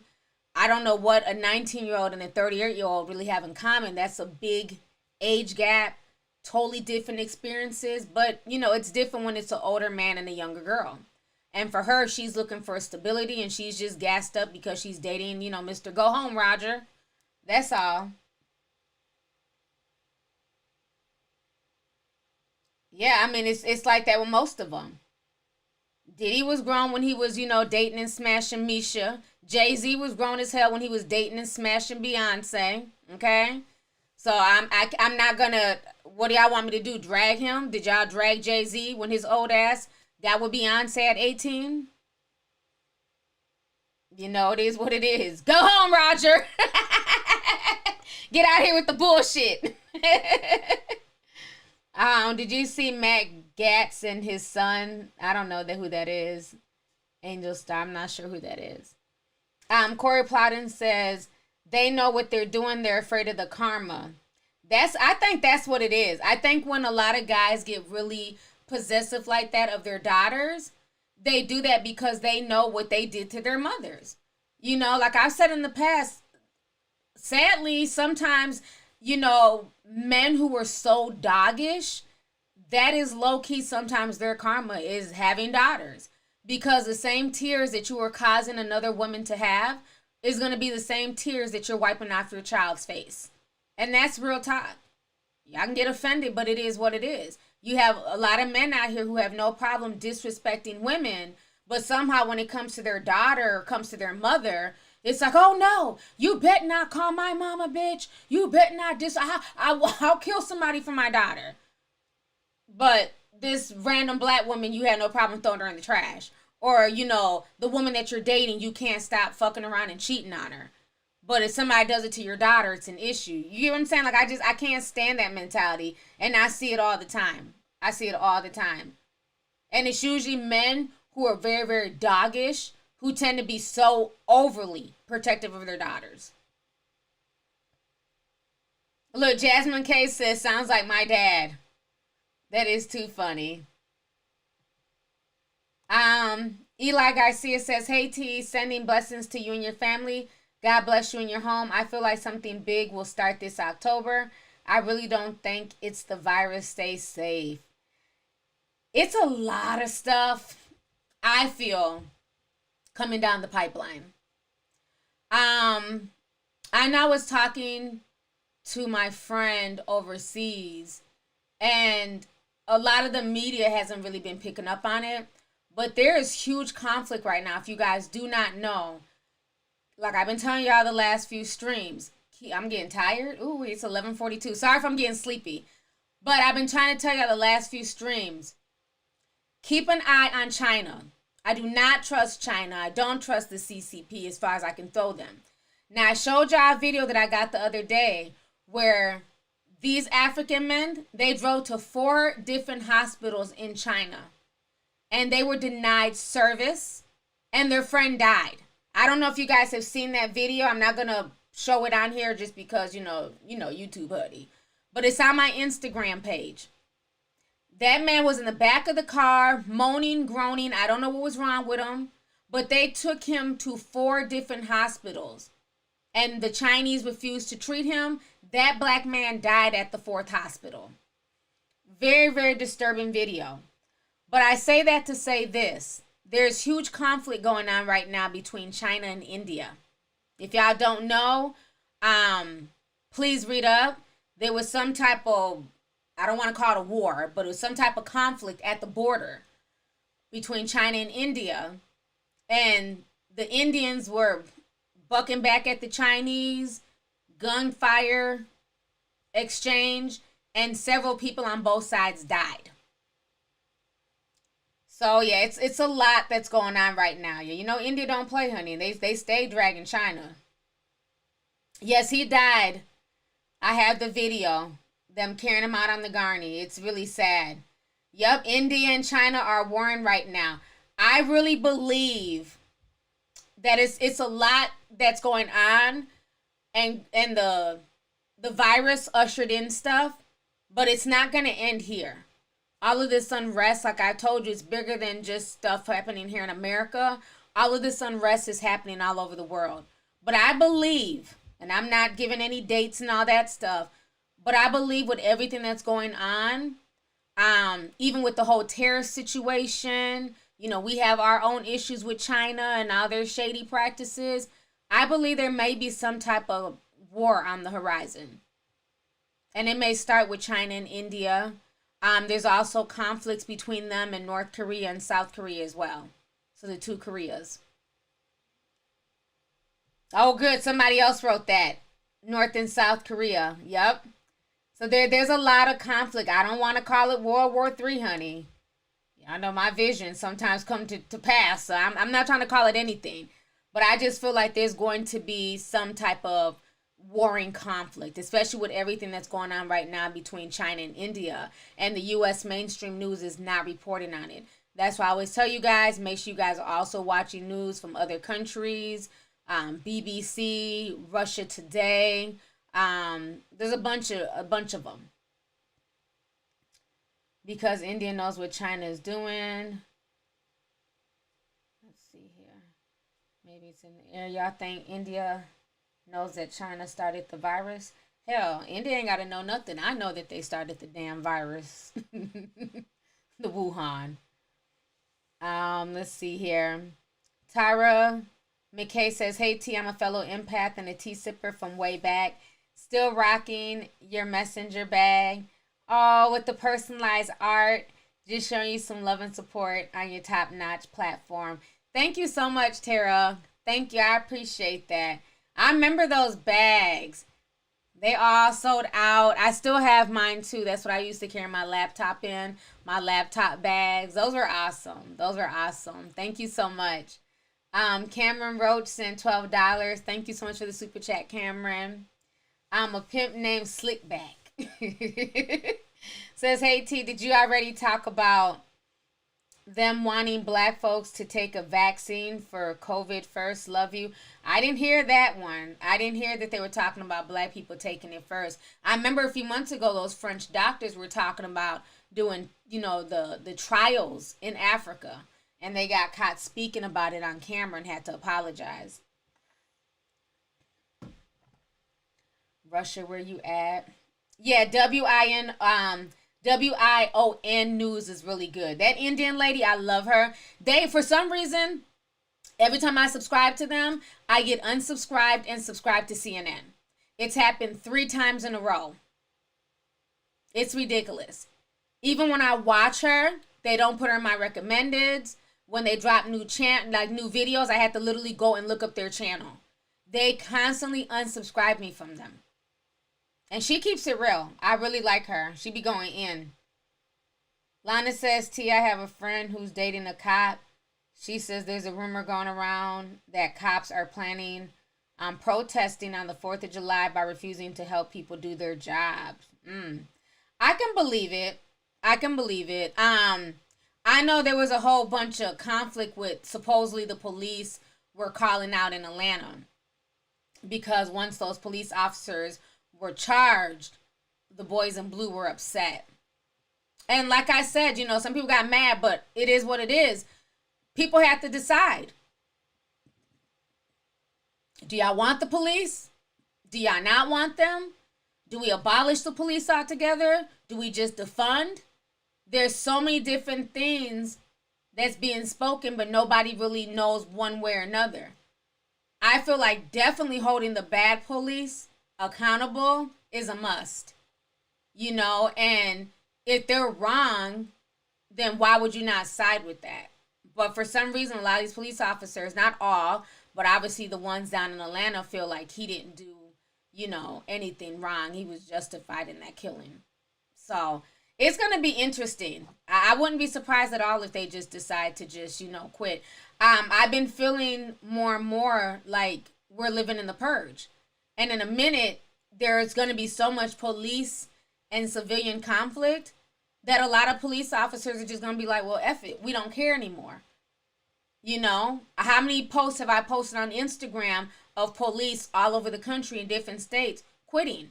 They're quitting by the thousands because they're tired of the stress. They're tired of being underappreciated. They're tired of the people versus the police, thing that's going on. And I feel like I said before, all of this stuff was planned. I feel like, the way it happened, the way it was blasted, the way it went viral, just the way everything, and then everything that came after it. I felt like this was a bigger plan. Again, divide and conquer. It doesn't, absolve the police, but I feel like there's definitely more to the story. Yeah, the taxpayers definitely do pay their salaries. We just want righteous people on their jobs. And somebody said, please don't say the purge. I feel like it is. I mean, think about it. In the purge movies, what happened? The police, there was no police, 911, fire, ambulance. I didn't write the movie script, right? In every purge, 12 hours of just complete and utter chaos. Don't call us. We'll see you in the morning. Good luck. God bless you. Good night. Ain't that what the lady be saying in the announcements? And now we have police officers quitting by the thousand throughout the country. It just reminds me of like some purge type stuff. LaRon Hill, T, you be overlooking. Damn. See, I caught your comment. I didn't overlook that time. Because the comments be going so fast. I don't always see everybody. Nah, they quitting because officers are being held accountable. There's not enough nurses and polices now. Stop talking about the purge. I'm home alone. I'm sorry. Make sure your door's locked and your alarm system. Make sure you hit home on that. If the purge starts, I'm digging a hole to hide in. I just came in. It's re-election stirring stuff up. Totally planned. Yeah, I feel like all of this is just very esoterical. I just do. Angel Star says taxpayers have the right to regulate the police force. No more police raises without police oversight. Defund the police and invest in the community and license professionals to handle crisis. I agree. I don't disagree with anything you stated, but my thing is, how do they go about implementing it? Because everything sounds good on paper. I agree that police do not need to they don't need to be called to situations where people are having a mental breakdown or they're mentally ill, because it tends to escalate, and the police, they don't have time. They're not mental health specialists. They'd rather just shoot you and go eat a donut and call it a day, right? So my thing is this. Where are all these mental health specialists going to come in at? You know what I'm saying? Like, is there going to be enough of them in each city that they can call? Is it going to be like when I did volunteer work at the Red Cross? For some of y'all who don't know this, I used to volunteer with the Red Cross. So twice a month I'd be on call, right? And at any time during that weekend, I could get a call that there was a fire. It could be 1 in the afternoon or 2 o'clock in the morning. I'd have to jump up and go to the location of the fire and help to assess the damage, get the people, whoever's home it was, get them a voucher to go stay at a hotel, bring blankets, bring toys if there's kids, snacks, and, kind of be out there with the police and the fire department. And this is what I did. This is like volunteer work that I did this for like about a year or two when I lived in Charlotte. It was very interesting. And what was so crazy is that a lot of times, because I'd be there, and so when they first started me, I didn't have a vest. I would just be there. And so a lot of times they would think that it was my house on fire. Because I guess I'm just, because black people don't volunteer for shit. They be like, "Oh, ma'am, how did the fire start?" I'm like, "I don't know. I just got here just like you got here." "Oh, that's not your house." "Hell no, this ain't my house on fire." Absolutely not. So it's just like, so I just bring that up to say, if there's a mental health crisis, do we have a phone number in place? Are we texting people and saying, hey, it's 2 o'clock in the morning, somebody's going crazy, you need to show up? How is all this going to be implemented? That's what I'm asking. You're not even trying to be facetious, because I agree with everything that you wrote, but it all sounds good on social media. It sounds good on Facebook comment sections. How will it be implemented is what I'm asking. And will it be implemented? Yeah, I used to be out there, honey, with them fires. It ain't no joke. Then they said, so then after a while, I got tired of it. I said, well, hey, I asked the Red Cross. I said, hey, I need something to, to show that I'm with y'all, because every time I show up, they think it's my house. Like this black woman done burnt her shit.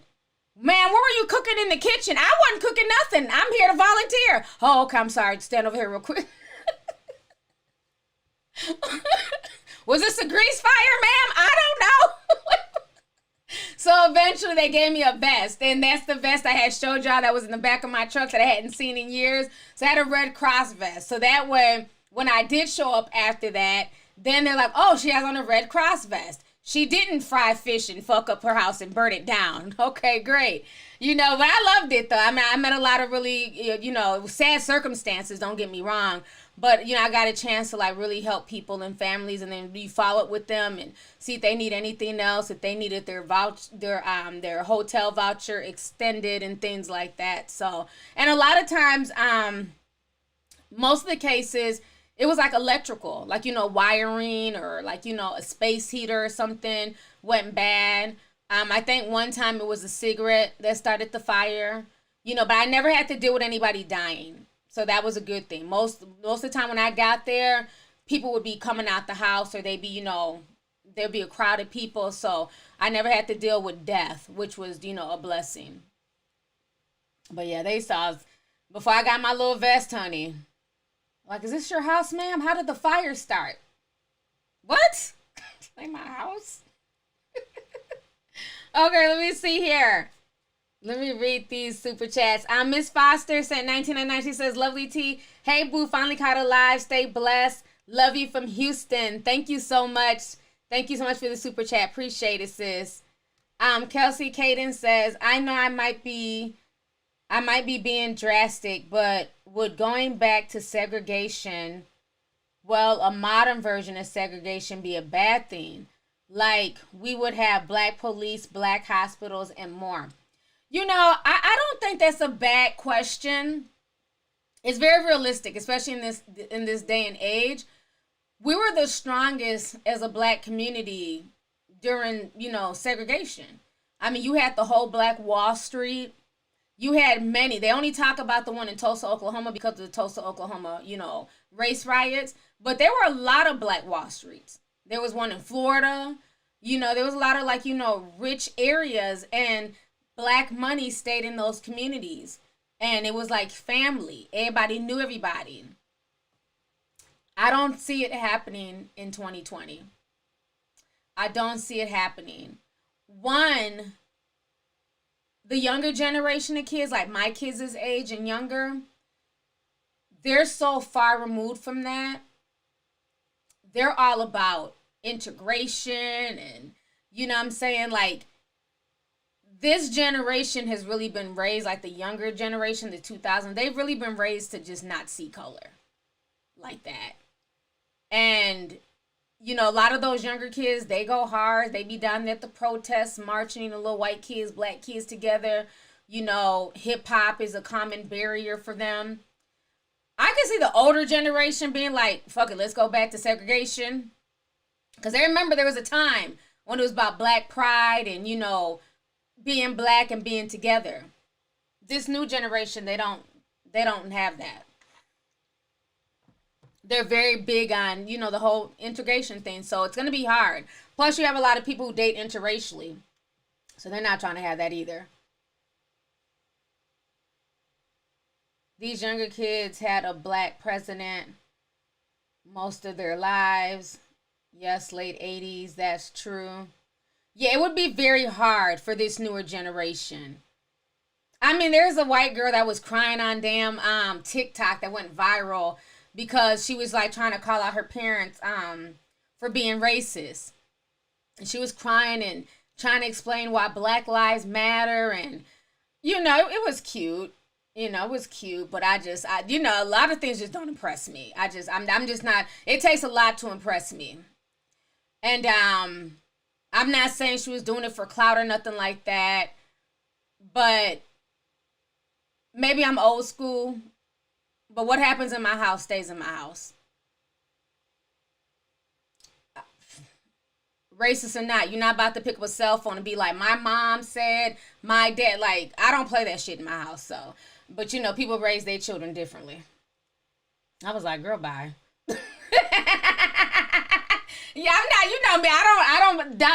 Viral videos don't impress me, cause a lot of them be, pre-planned. It be all a sneaky bullshit. So I don't. And I don't play all that shit. You're not gonna blast what the hell goes on in my house on the internet.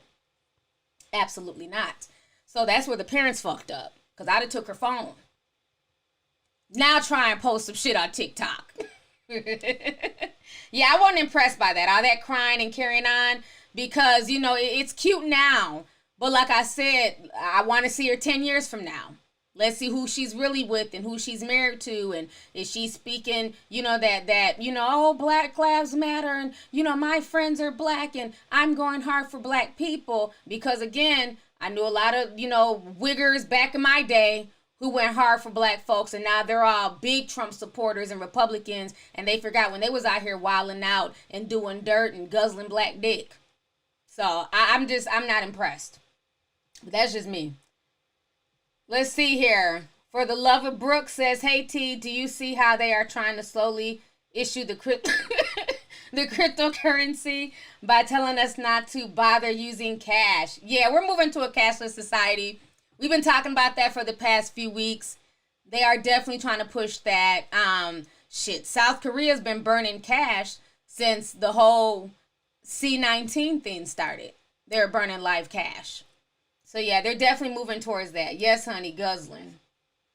Y'all be laughing. Y'all not, maybe, I don't know. Maybe I'm old school girl. That's an old school word, wigger. I don't know. Maybe y'all don't use, because y'all laugh every time I use it. Somebody told me I was racist for using it. I said, oh, well, shit. Then don't fucking unfollow me, bitch. That's the word that we grew up using. Okay? It was basically like, like a white person who, quote unquote, acts black or thinks that they're black. And that's what, and it came from them white people's, like them white kids' parents. That's how I learned the word. Because one of my really good friends, she was a white girl, but that's all she messed with was black dudes. Had a little mixed baby at 16. You know what I'm saying? I mean, she could, like, she could probably recite to you every Tupac lyric. You know what I mean? And her mom, her parents used to always like, you're such a wigger. You're a wigger. So that's where I heard it from, honey. They be calling their kids that. So don't get mad at me and call me racist. It came from them white parents. Kick rocks. Like, y'all laughing. They're for real. Like, that's what they used to call them. And that was like one of my best friends back then. And her mom used to call her that shit. She was like, my mom is so racist and that's bullshit. I can't believe she calls me that and all this other stuff, honey. But yeah, she had the one mixed kid, but guess what? Her other kids is white. That's what I said. Like, I don't be impressed because, like, when you, like, really watch people as they grow, because people be, there's phases. A lot of this shit be a phase. For real, for real.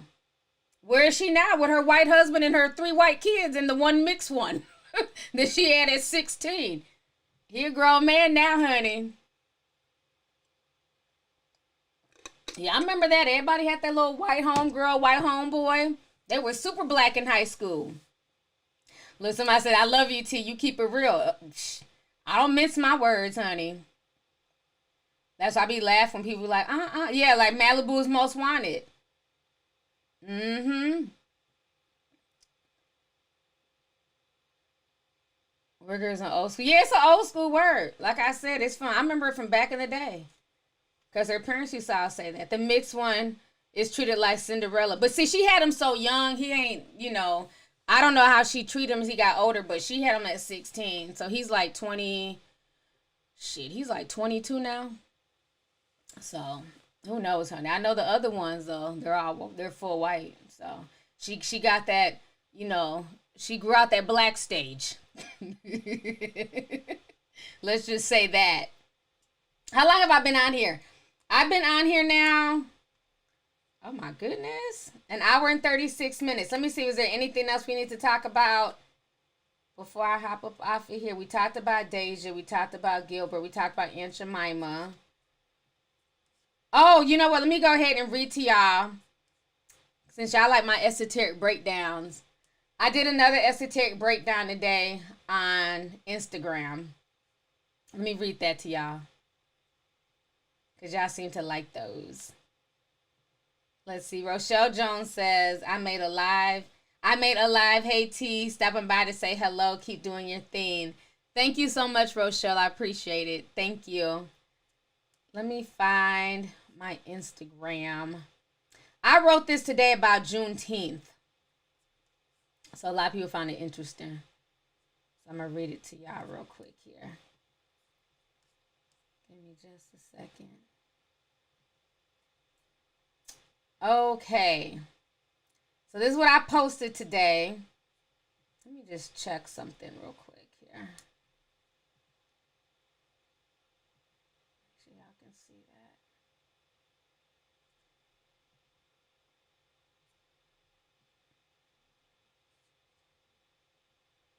Can y'all see it? Okay, there it goes. I'm like, is this thing tripping? Okay, so I posted this today about Juneteenth, right? So I said, Happy Juneteenth, everyone. Y'all know I look at everything esoterically. For y'all who don't know much about Juneteenth, it's the oldest known celebration honoring the end of slavery in the United States on June 19th, 1865. Union General Gordon Granger led thousands of federal troops into Galveston, Texas, to announce that the Civil War had ended and the slaves had been free. Sadly, the Emancipation Proclamation went into effect January 1st, 1863, but was not enforced in Texas until after the Civil War ended. Texas was the most remote of the slave states, so this meant that the people in Texas were still held in slavery an additional 2 years. And then I wrote 20. After slavery was banned in 1863. Then I say, now this is where the Statue of Liberty comes in. The Statue of Liberty arrived on Bedloe Island, June 19th, 1885, as a gift of friendship from the people of France to the people of the United States. Y'all might think I'm reaching, but I always found it interesting that the slaves in Texas stayed slaves an additional 2 years and got their freedom 22 years after the Statue of Liberty landed in America. Then I wrote the date, June 19th, 1885, June 19th, 1863, 22 years apart, Gemini season, 20 in energy. Also, don't forget George Floyd and Rayshard Brooks were killed 22 days apart by the police, 20 in energy. And then I just went on to post pictures of the Statue of Liberty and stuff. And that's the Statue of Liberty hiding because that bitch knows she's next. Ew. Let me stop. That picture of the Statue of Liberty hiding cracks me up every single time. But yeah, so, and somebody brought that to my attention that the Statue of Liberty has a twin in France. And they said that the initial Statue of Liberty was that of a black woman, but they didn't like the features. They didn't want her looking so black, so they had to change it around. But there's a twin one in France. So, yeah, she's next. Yeah. So I don't know. I just found the whole situation funny. But I don't know. I just think it's the whole the Juneteenth thing. I'm down. We've always had it. They've always had little celebrations up here. I know it's really big in Texas, but in certain states they don't celebrate it like that. But I didn't really find out about Juneteenth. I want to say till I got to high school, and at that point there wasn't really any celebrations that I knew about. But it wasn't something that we learned through elementary and junior high. But then other people in Texas were saying that it's really big down there, and it's always been a celebration their whole life. And then in certain states they don't celebrate it. So put a teacup if you guys want to see Juneteenth become a national holiday, or if you feel like it's not that serious for them to make it a national holiday. So put a teacup if you want to see it as a national holiday.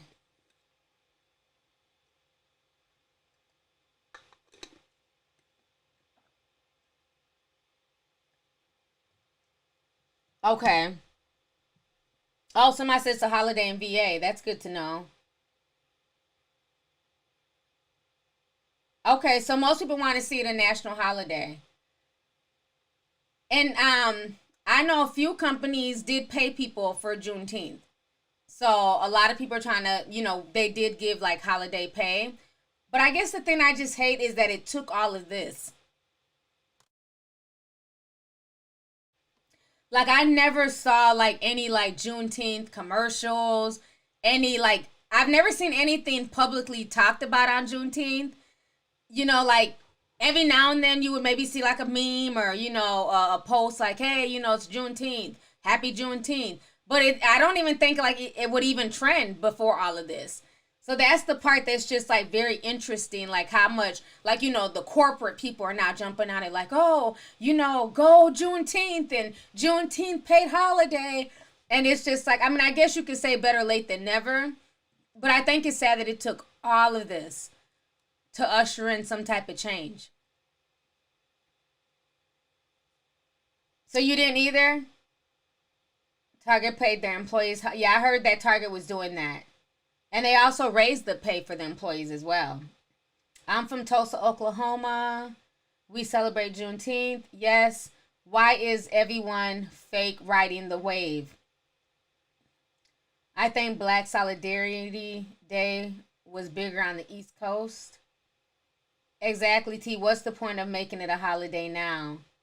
Yeah, that's the part that's just like kind of even like when I was seeing things like over the past few weeks that I've been seeing like at George Floyd's memorial, the block party. Well, I'm not gonna call it a party, but like just having everybody out on the block, music playing, hot dogs. They're giving out free food, burgers, chips, and I was just thinking, I was telling my friend's husband, we were all out there. I said, why don't we do this anymore? Like, why does it take the death of George Floyd to bring the community together and for them to give out free food and waters and just have music playing? Like, I haven't seen a block party in years, like since I was a kid. Like a lot of like even the festivals that we grew up with growing up, a lot of those festivals, they really don't do them anymore. They either retired them or they're not, even if they do them, nobody really shows up anymore. So I think it's kind of sad that we've kind of like just fallen back on that. Because that was like a big thing when we were growing up. Y'all remember that when y'all was growing up? Having block parties or like, neighborhood nights where like all the neighborhoods would, all the neighbors would get together, have a big cookout for all the kids. You'd be running, across the street and stuff. Like, I just don't see stuff like that anymore. And now don't get me wrong now. Part of it is because people done fucked up shit by shooting stuff up. So that will end something quick. But I would say at the memorial though, it's just been rather peaceful. And I just really wish that people just come with like good intentions and to be able to throw stuff with no issues. Like a lot of the stuff that I saw for Juneteenth was like just really cool. Like the vibes were cool, the gathering, the free food, the drinks, having the kids playing at the playground. Like that was really cool. I just wish I could see that more. And I hope it continues. Maybe maybe that was the spark that, changed the world in the words of the daughter. But hopefully it continues. I hope that, next year we're doing the same thing next summer. And it wasn't just because of George Floyd. Isaac J says, hold on. Hey T, I caught a live. I've been watching your channel since I was 17. I'm a senior in high school. Wait, when I was a senior in high school, I'm 27 now. I love you so much. Keep up the good work and keep serving us real authentic tea. Thank you so much for the super chat. Thank you for coming through. I appreciate it. You're definitely an OG if you've been here from 17 to 27. That's awesome. Melanin Queen says, sad that it's almost 2021, yet here we are talking about black rights, which are human rights, which should be receiving as Americans.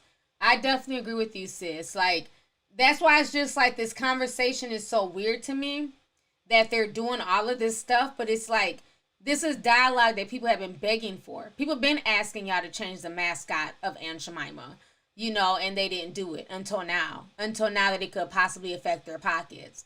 And I think that's the part that's kind of like a low-key slap in the face is, all of this should have been done now. It shouldn't have taken the death of George Floyd. It shouldn't have taken the riots, the looting, and all that stuff for corporations to wake up. For corporations to say, you know what, we're going to do better. We're going to, hire more people. We're going to add more inclusivity. It shouldn't have took all of that. Like you said, it should just be common sense. It should just be a human right. You know what I mean? So thank you for the super chat.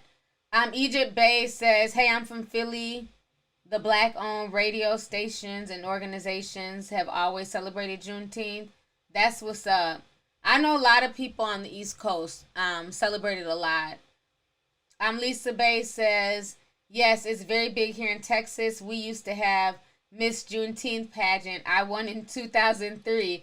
I wish they bring it back. I never got my crown anyways. Oh, wow. Thank you so much for the super chat.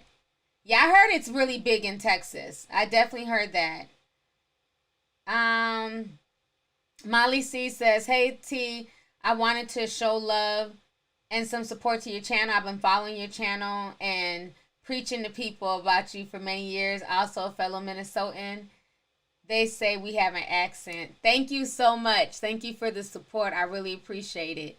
It's always nice when we have fellow Minnesotans coming through. And last week, the person who had donated the 100 was Halima.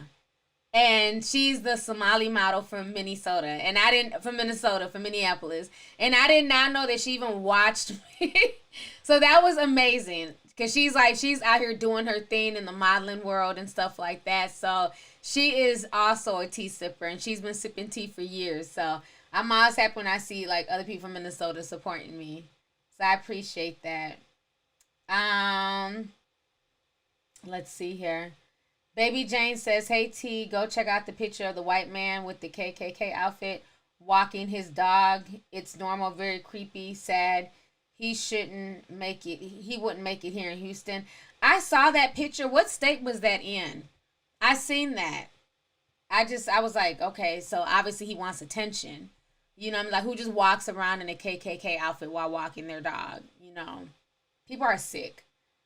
Hudson River says, I'm not believing any corp until I see black people in the boardrooms. Amen. Thank you so much for the super chat, sis. I agree. Oh so ladylike. Okay, oh so ladylike. Says, sending love from Richmond, Virginia. I love how you think deeply. It's scary, but good info to know. Keep doing what you do. Thank you so much. I appreciate it. So I've been on here now for an hour and 50 minutes, which is almost 2 hours. Shout out to all 8,000 people who are still up watching me. Because I know it's midnight now and I'm getting sleepy. I have to get up early tomorrow. I'm going to be doing some more Juneteenth events. I also started this little weight loss group in my DM. It's 7 of us. So shout out to you ladies. Thank you guys for, joining my little weight loss challenge. We've been just holding each other accountable, giving each other tips and advice and support. So that's been a really good thing. I'm on day 10 of my intermittent fasting plus my working out. And I've been feeling so much better. I've been having a lot more energy, hence why I'm able to stream at midnight. I've had a lot more energy. And so I'm enjoying it. I can't wait to see the final results in a month. I want to drop 15 to 20 pounds.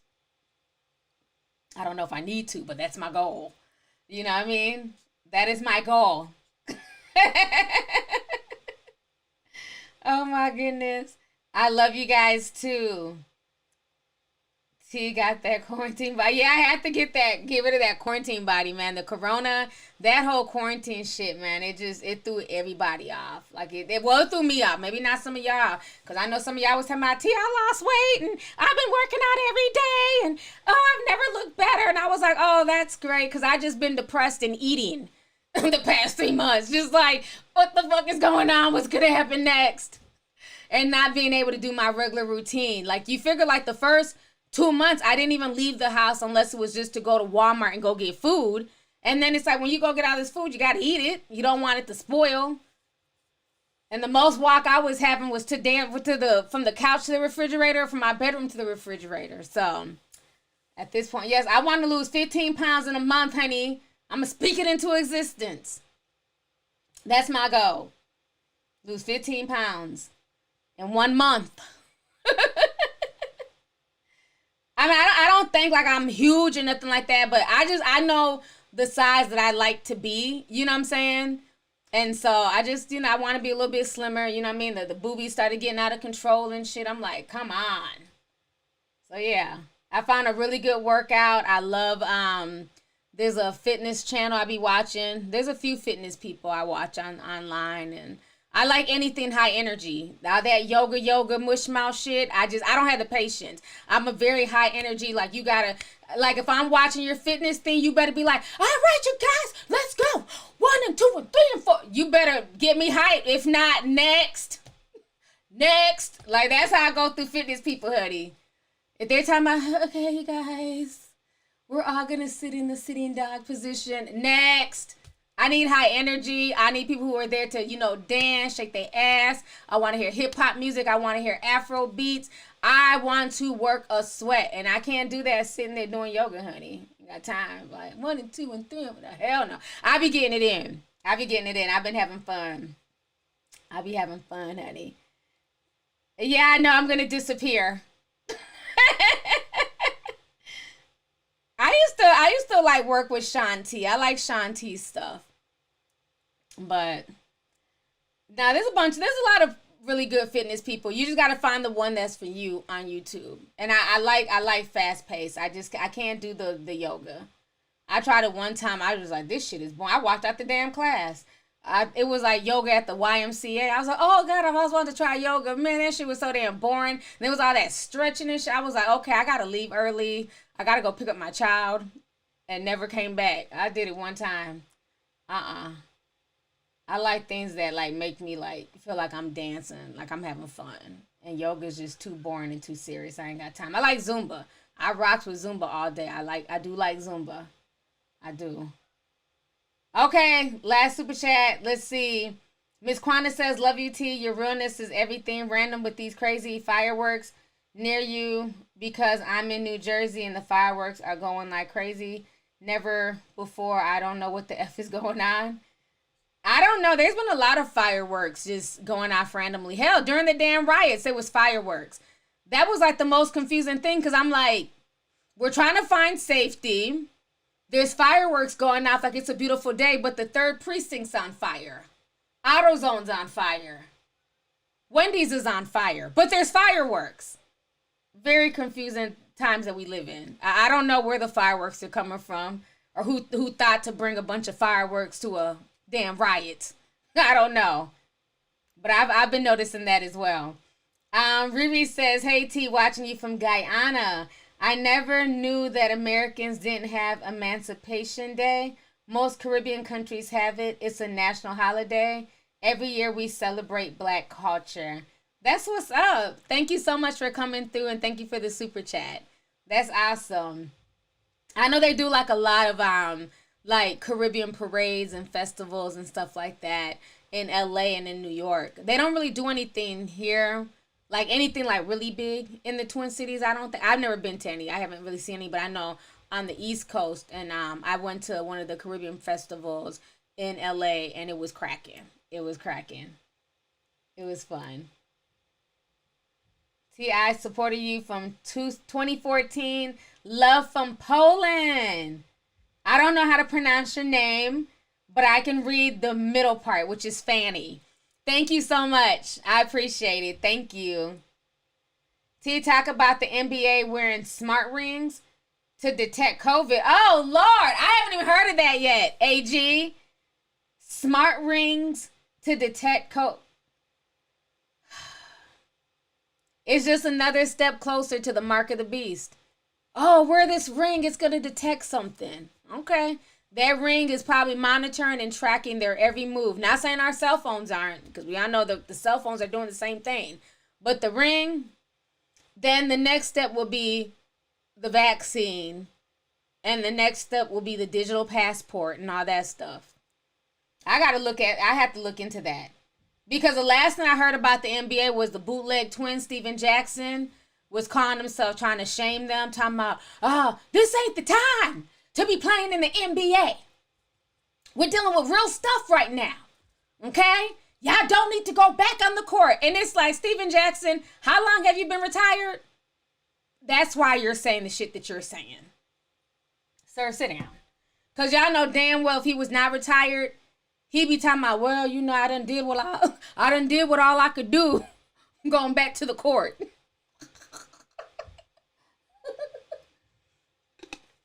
Honey, he be on his Instagram page just going off, honey. I can't take him seriously. I go to his page just to creep and laugh, take screenshots, and then blast his ass. But he went on a whole rant the other day talking about, y'all are losing focus and y'all need to, not play for the NBA and, we need to focus on this.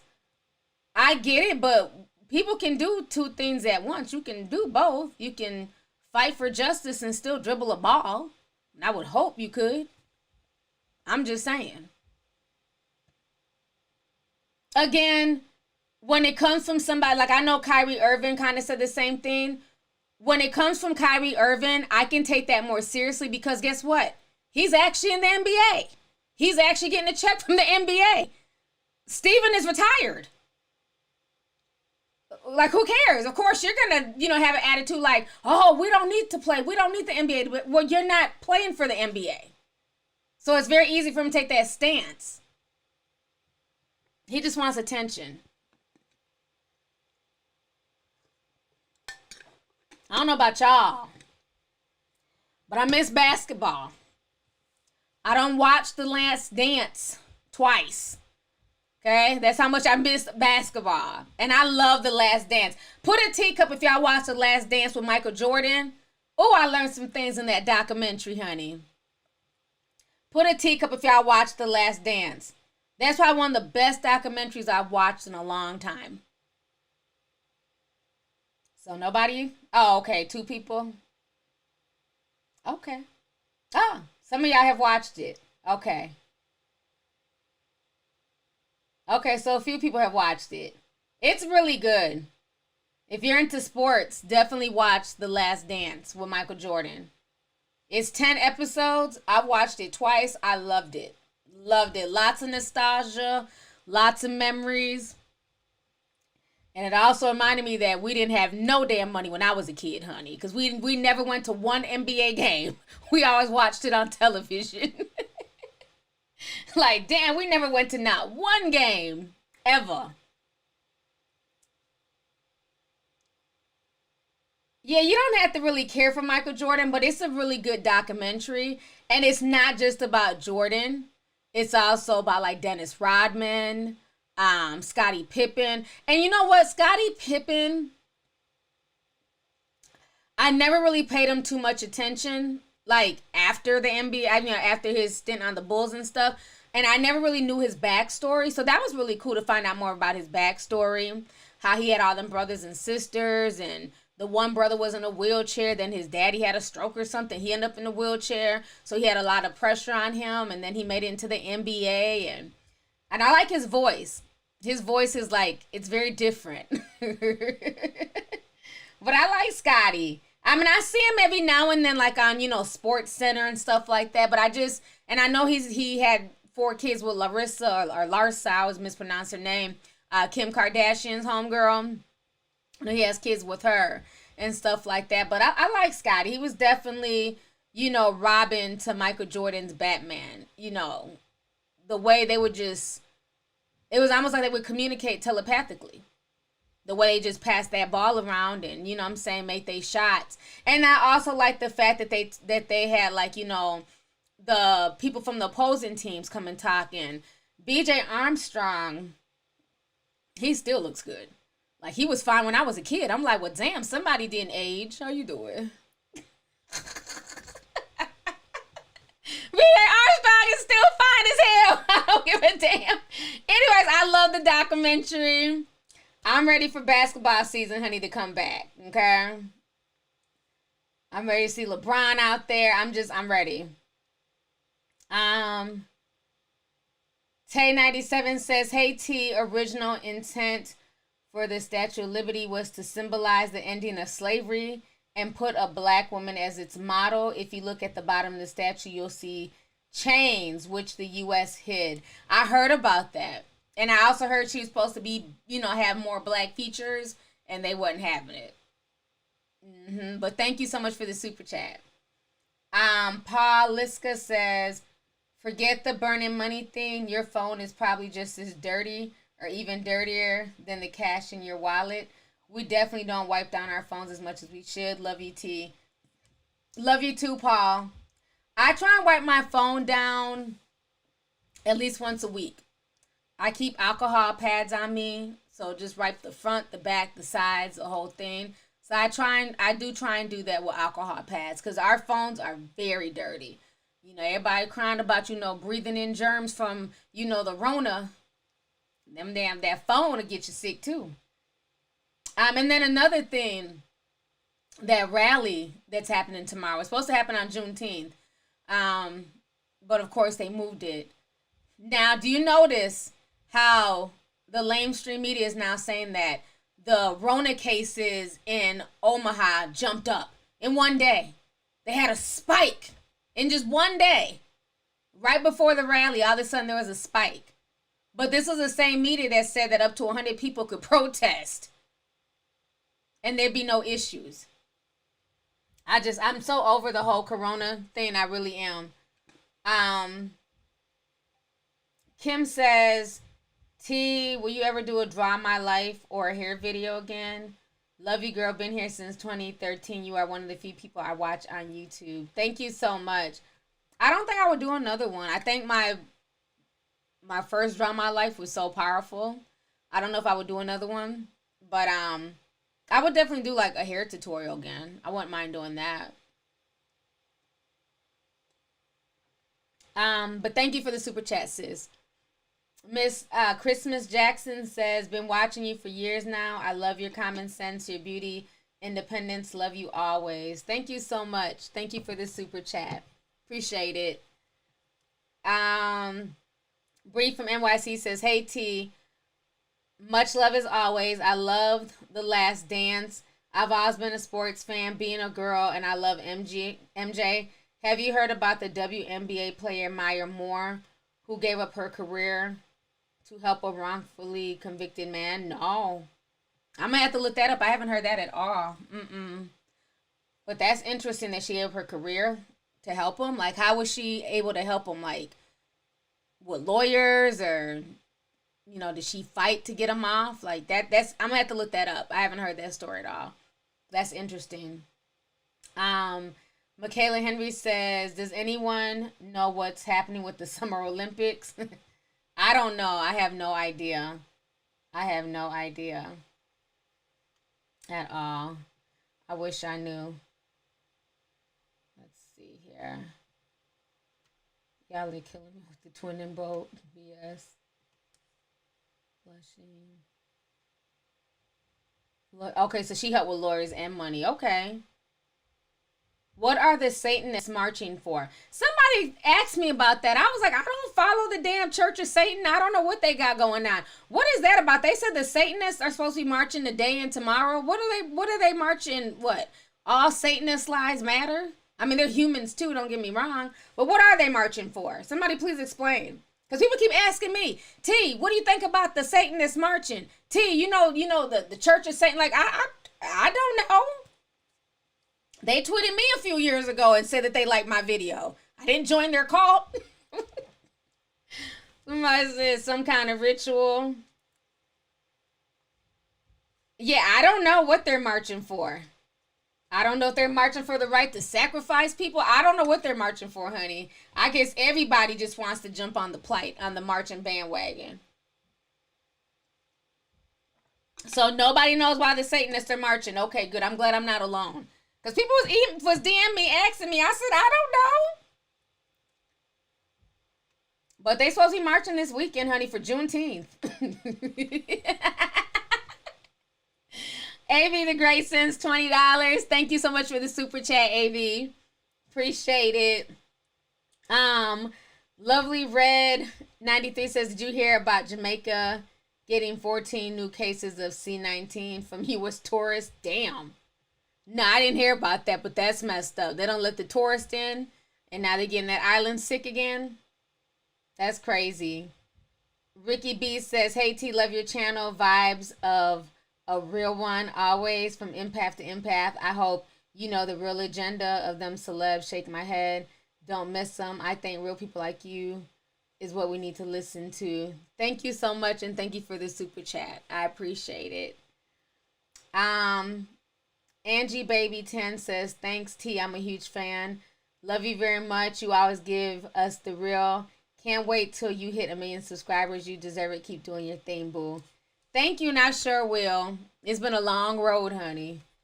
YouTube be playing, but I sure am. Thank you for the super chat, sis. Somebody says, I wipe my phone down every day. T, did you hear about the black boy who was sentenced to prison because a white girl lied and said that he assaulted her? She also lied about her age and was in the club when she wasn't supposed to be.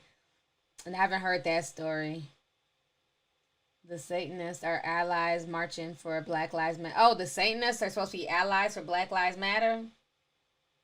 Now, y'all know damn well all allies are not created equal. So they're supposed to be marching alongside the Black Lives Matter people? Really? Okay, let me not judge. So this weekend about to be off the chain. They're going to be casting spells and screaming, I can't breathe. Really? Somebody say, are y'all just pulling my leg? Are y'all making it up? Because y'all know what happened the last time them witches got together, honey. They did a big old march and was casting spells on Trump and everything else. And it was all led by Lana Del Rey's crazy ass. I'm sorry. I'm not marching along a bunch of Satanists. I don't judge nobody's religion, honey, but they're going to have to do their own separate march. Yeah, somebody said they're allies with Black Lives Matter, honey. I guess. Dark Love says, what happened to Harriet Tubman on the $20 bill? I don't know. I ain't heard nothing about it since it was all, since it was announced a few years ago. I haven't heard nothing about it. It's all fuckery. The devil is a lie. Black Lives Matter has become the Heal the World coalition. We can't just focus on Black American people. Yeah, thank you, Future 5001. It's just strange. It's like everybody's just a part of Black Lives Matter now. Now they're marching with the Satanists? Like, what's that about? Like, everybody's just taking it over at this point. They're marching for a one world government on the eclipse. Lord. The riches wearing red cloaks at Planned Parenthood. I remember when I was a kid, all these people were around, don't get me wrong. We've always had, devil worshippers and witches and stuff, but they were low key. Like, you didn't see them. You heard murmurs. But you didn't just see them out and about. Like, this new generation, they're so bold. They want everybody to know, yes, I worship the devil. Yes, I'm a witch and I cast spells. When we were growing up, you didn't know who the hell was a witch. Now they have YouTube channels. Just call me, Sexy Witch 101, and I'm going to teach you how to cast love spells. I was like, when we were kids, all that shit was hidden. You kept it between your little witch friends, and that was it. Not everybody, every witch and warlock and vampire and devil worshiper, honey, they're coming out from the shadows, honey. They said they are a part of society too. And I'm not saying that all witches, are bad. And I understand, African spirituality and all that stuff. It's just jokes. Don't y'all be in the comment section crying and, witches' lives matter. And you racist witch. You're racist against witches. Please don't be typing that shit. I'm just joking, okay? Calm down. Cause I remember last time I did a video concerning witches, honey. It was so many people came out. T, I've been a tea sipper for years, and I'm a witch. I said, well, damn, I didn't know I had witches following me. So let me go ahead and make that disclaimer, cause I do got witches who are subscribed and shit. They were real offended. I forgot what the video was. Huh? They was cussing my ass out. I hope you know that I'm a witch and I'm unsubscribing. I was like, oh, my bad. You never know who's following you, honey. But I'm telling you, that night when the Church of Satan tweeted me on Twitter, I was like, this can't be my life right now. And they're like, thank you for what you said in the Azalea Banks video. We don't sacrifice chickens. Like, they were praising me for my video. I was like, okay, thank you, Church of Satan. Appreciate it. So then you just never know who's watching you. So no shade, honey. I'm just cracking jokes. Calm down. Don't be in my comment section trying to cast spells and shit. Okay, all witches' lives matter. We love all y'all. You guys are all God's children, even though some of y'all refuse to believe in God. It's all good. Okay, let's see here. Oh, wow. Emina Spinks. I hope I pronounced it right. I'm sorry if I didn't. She sent a $100 super chat. She says, love you. Keep doing what you do. You keeping me entertained and sipping slow. I'm so glad. Thank you so much for the super chat. Y'all are keeping me up. I was supposed to get off of here 13 minutes ago. Y'all still got me up here running my mouth. This chat is funny. This chat is so funny. Thank you so much, sis, for the super chat. I really appreciate it. Catherine Rudolph says, you got witches following you. I'm done. No, for real. Do y'all remember the video? It was a video about something. And I think I don't know who it was about, but the person was a witch. I drug him like I drag anybody else, honey. That comment section was hot. First of all, I'm a witch and I'm offended by this. They was going in, honey. I said, well, damn. I said, you're a witch. And that's, how you first see a comment, you just think, okay, it's just one lone witch. Like, okay, just one lone weirdo. And it was like 20 of them. They had a whole comment thread and going back and forth. And yeah, she just don't get it. I don't know who she thinks she is. How she gonna judge us witches? I was like, oh, shit. There's a bunch of them.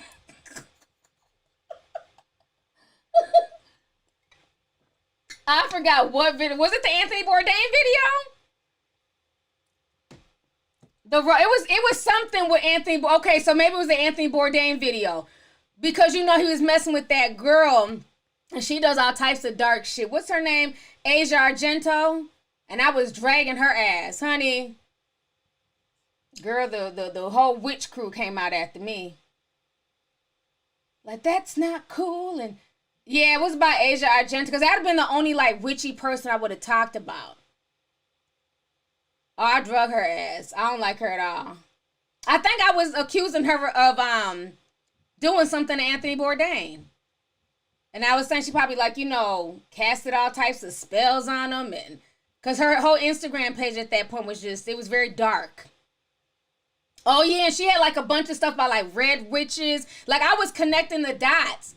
I don't know, but the whole witch coven of YouTube came from me, honey. They was going in on me. I was like, okay, well, shit, I apologize. I knew I had witches who followed me. Okay, no offense. Oh, let me see here. Somebody else has sent something. Mark Gill says, love your channel since 2017. Keep rolling out good content. Thank you so much for the super chat. Appreciate it, Mark. Let's see here. Crown K makeup artist says, I'm good, love, and joy. Thank you so much for the super chat. Appreciate it, sis. Maria Dominguez says, this was a fun live.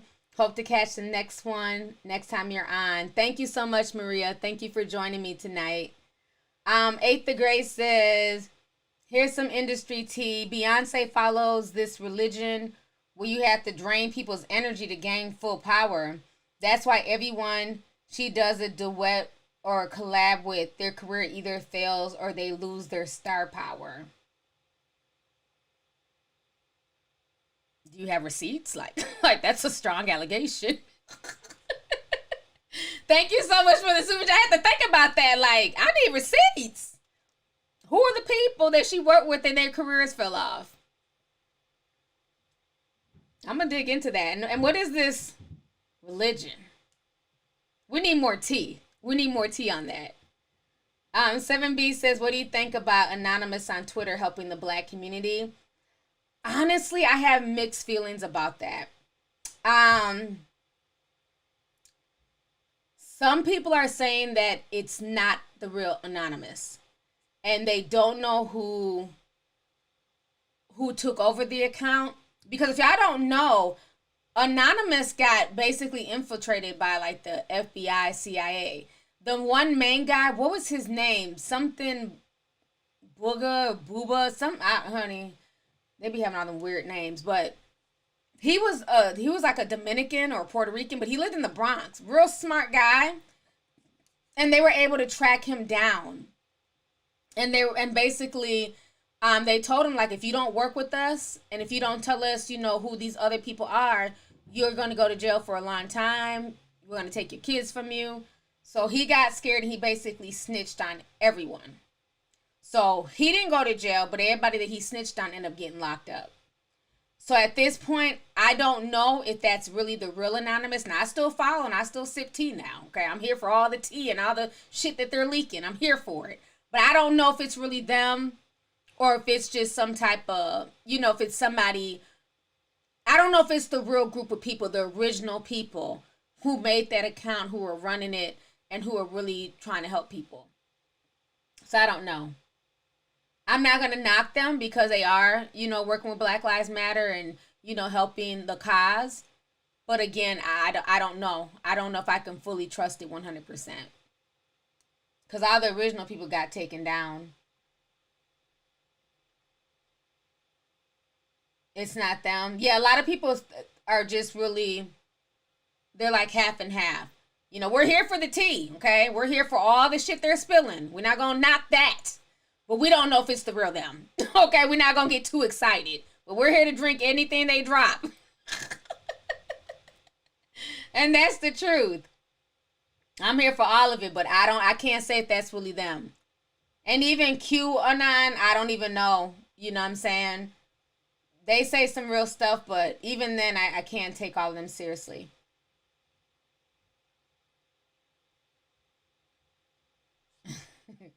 Beehive. Shanika Renee says, keep being great, you rock. Thank you so much, sis. Thank you. Vibe says, love you, T. Thank you for always keeping it real. Keep going deep, girl. Thank you. I will.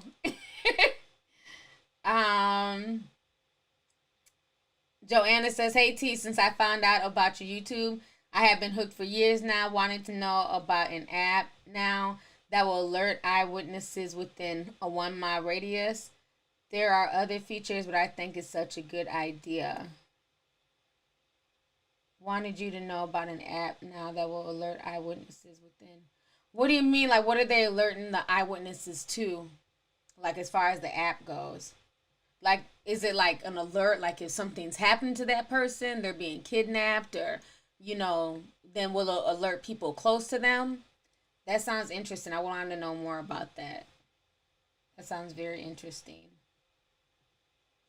Okay, you guys. I've been on here for 2 hours and 20 minutes.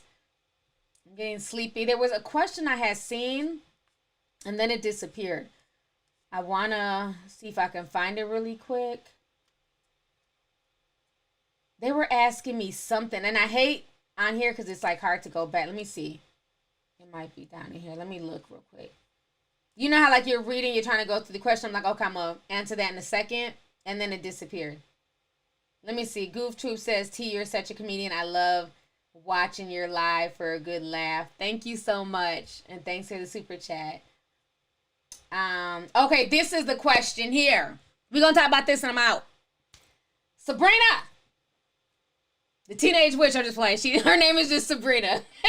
She says, T, did you hear about the white girl who tried to use voodoo on her black ex and she died? Honey. I knew I seen that question. I said, I'm going to say that's the end. Now, let me say this.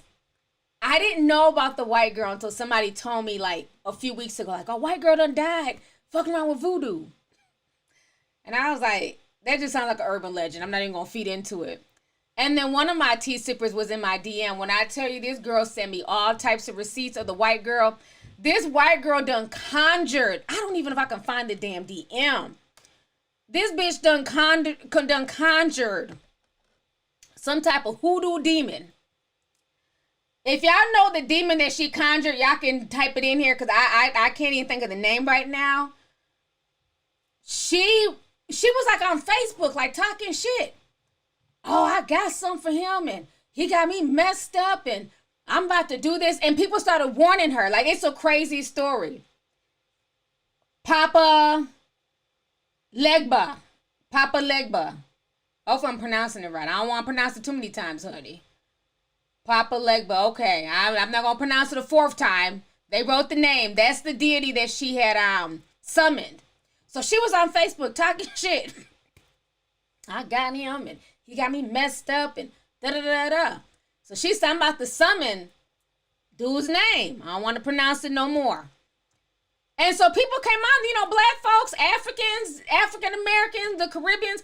People came on and they told her, sis, you might want to chill. Okay? You don't know much about voodoo. You don't know anything about African spirituality. You might want to calm down trying to conjure this spirit. You know what I'm saying? Oh, no, you couldn't tell her nothing. Like I always tell y'all, fat meat is greasy. And this was a perfect example, okay? That damn steak was hella greasy. She done conjured this man and died within 24 hours. It's not funny, but it just lets you know that, you know, spirituality, you can tap into certain things. I don't care if it's something like that or you playing with a Ouija board. If you're not prepared for the consequences, do not mess with spiritual items, period. Somebody said they take her spirit, honey. I don't know what it did, but she died within 24 hours. He was a god in the American Horror Story, the Witches episode. See, I don't even watch American Horror Story. My son watches it. I've been trying to get into I watched like the first season, maybe the first few episodes, and then I kind of tuned out. How did she die? I think they said she had a heart attack or something. Why voodoo and demons got all the top hats? I seen the picture. I said, bitch, that's who you pray to? Good luck. He looked creepy as hell.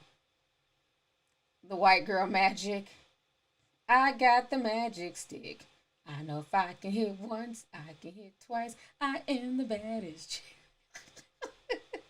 I'm Haitian and that person she conjured is nothing to play with. Amen. She was trying to summon him, but he summoned someone else. She didn't know what she was doing. Don't play with that. Facts. It was Baron Papa. I'm not going to say that. She tried to contact. Watch the earthquake. I think it was to try and get people scared of voodoo. Like to give it a bad name. Well, I mean, that I don't think it's that. I hate when people say that, like, oh, y'all always demonize African spirituality, and let's stop acting like there's not good and bad in everything. Okay? Yes, there's voodoo that can be meant for good. There's white magic. There's the whole African spiritual side of voodoo. You know what I'm saying? Coming from a Nigerian background, trust me, I know. Even in Haiti, even in parts of Cuba, you know, Santeria, all that stuff. Yes, that all derives back to African spirituality. But let's not act like there's not a dark side too, okay? Let's not act like hoodoo doesn't exist. Let's not act like people don't use black magic to also place curses on people. Okay, I hate when people always be like, oh, it's African spirituality and y'all are just trying to demonize it. No, I get the African spirituality part. I get where it can be used for good, trust me. But there's also a dark part. Just like with Christianity. Okay? There's a good part of, you know, Christianity, you know, treating people how you want to be treated, respecting your parents, you know, the 10 Commandments. But then there's also the other parts where it's like, oh, it's okay to have a slave. It's okay to sleep with a 13-year-old. You know what I'm saying? Like, there's all types of conflicting stuff in religion as well. But I mean, just be honest with it. Like, let's not act like everything in voodoo is just all good. You know, there's different parts to it. There's different levels, and it all depends on your intent. I'm glitching now. Somebody said I'm glitching. Hopefully not. There is good and bad to everything and everyone. Exactly. There's witchcraft in the Bible. I grew up around Catholicism and Santeria. Let's see. Okay, I'm good. Good. There's no such thing as good magic. You have to interact with the unseen and followers of Satan. Magic is the practice of the devils. I mean, it just depends on what you're into. You know, some people feel like there is a such thing as good magic, and everybody doesn't believe in a so-called God and devil. Some people, their whole philosophy is based on spirituality. So it just depends. I don't knock anybody's spirituality or what people believe in. You know what I'm saying? Yeah, I was joking earlier about the Satanists and the witches, but at the end of the day, that's what they believe in. It doesn't really affect me one way or another. But I just don't like when people act like, when it comes to like certain things, religion, voodoo, African spirituality, all of these things have a good and a bad, have a good and a bad side. You know what I'm saying? Have a light and a dark side. All of them. Christians are not perfect. Everything in Christianity is not perfect. Just like everything in Islam is not perfect. And you can twist anything. You know what I mean? Look how even in Islam, how they've twisted it where you have some like the extremists who think that it's okay to just blow themselves up and kill people in the name of Allah. You know what I'm saying? Those are people who have corrupted the Quran. That's not what it means to do that. That's not what it means to be a servant of God. So anything can be corrupted. Nona says exactly. Which somebody else is writing. There is magic for not good and magic for good. They call it white magic, good witch. Magic always comes with a price. Don't sacrifice the church's chickens. Witchcraft, Wiccan, paganism, voodoo, Druidism, many different types. Yeah, there's a lot. There's a lot of stuff out there. So yeah, I mean, at the end of the day, the point of ending with that part is just people need to watch it.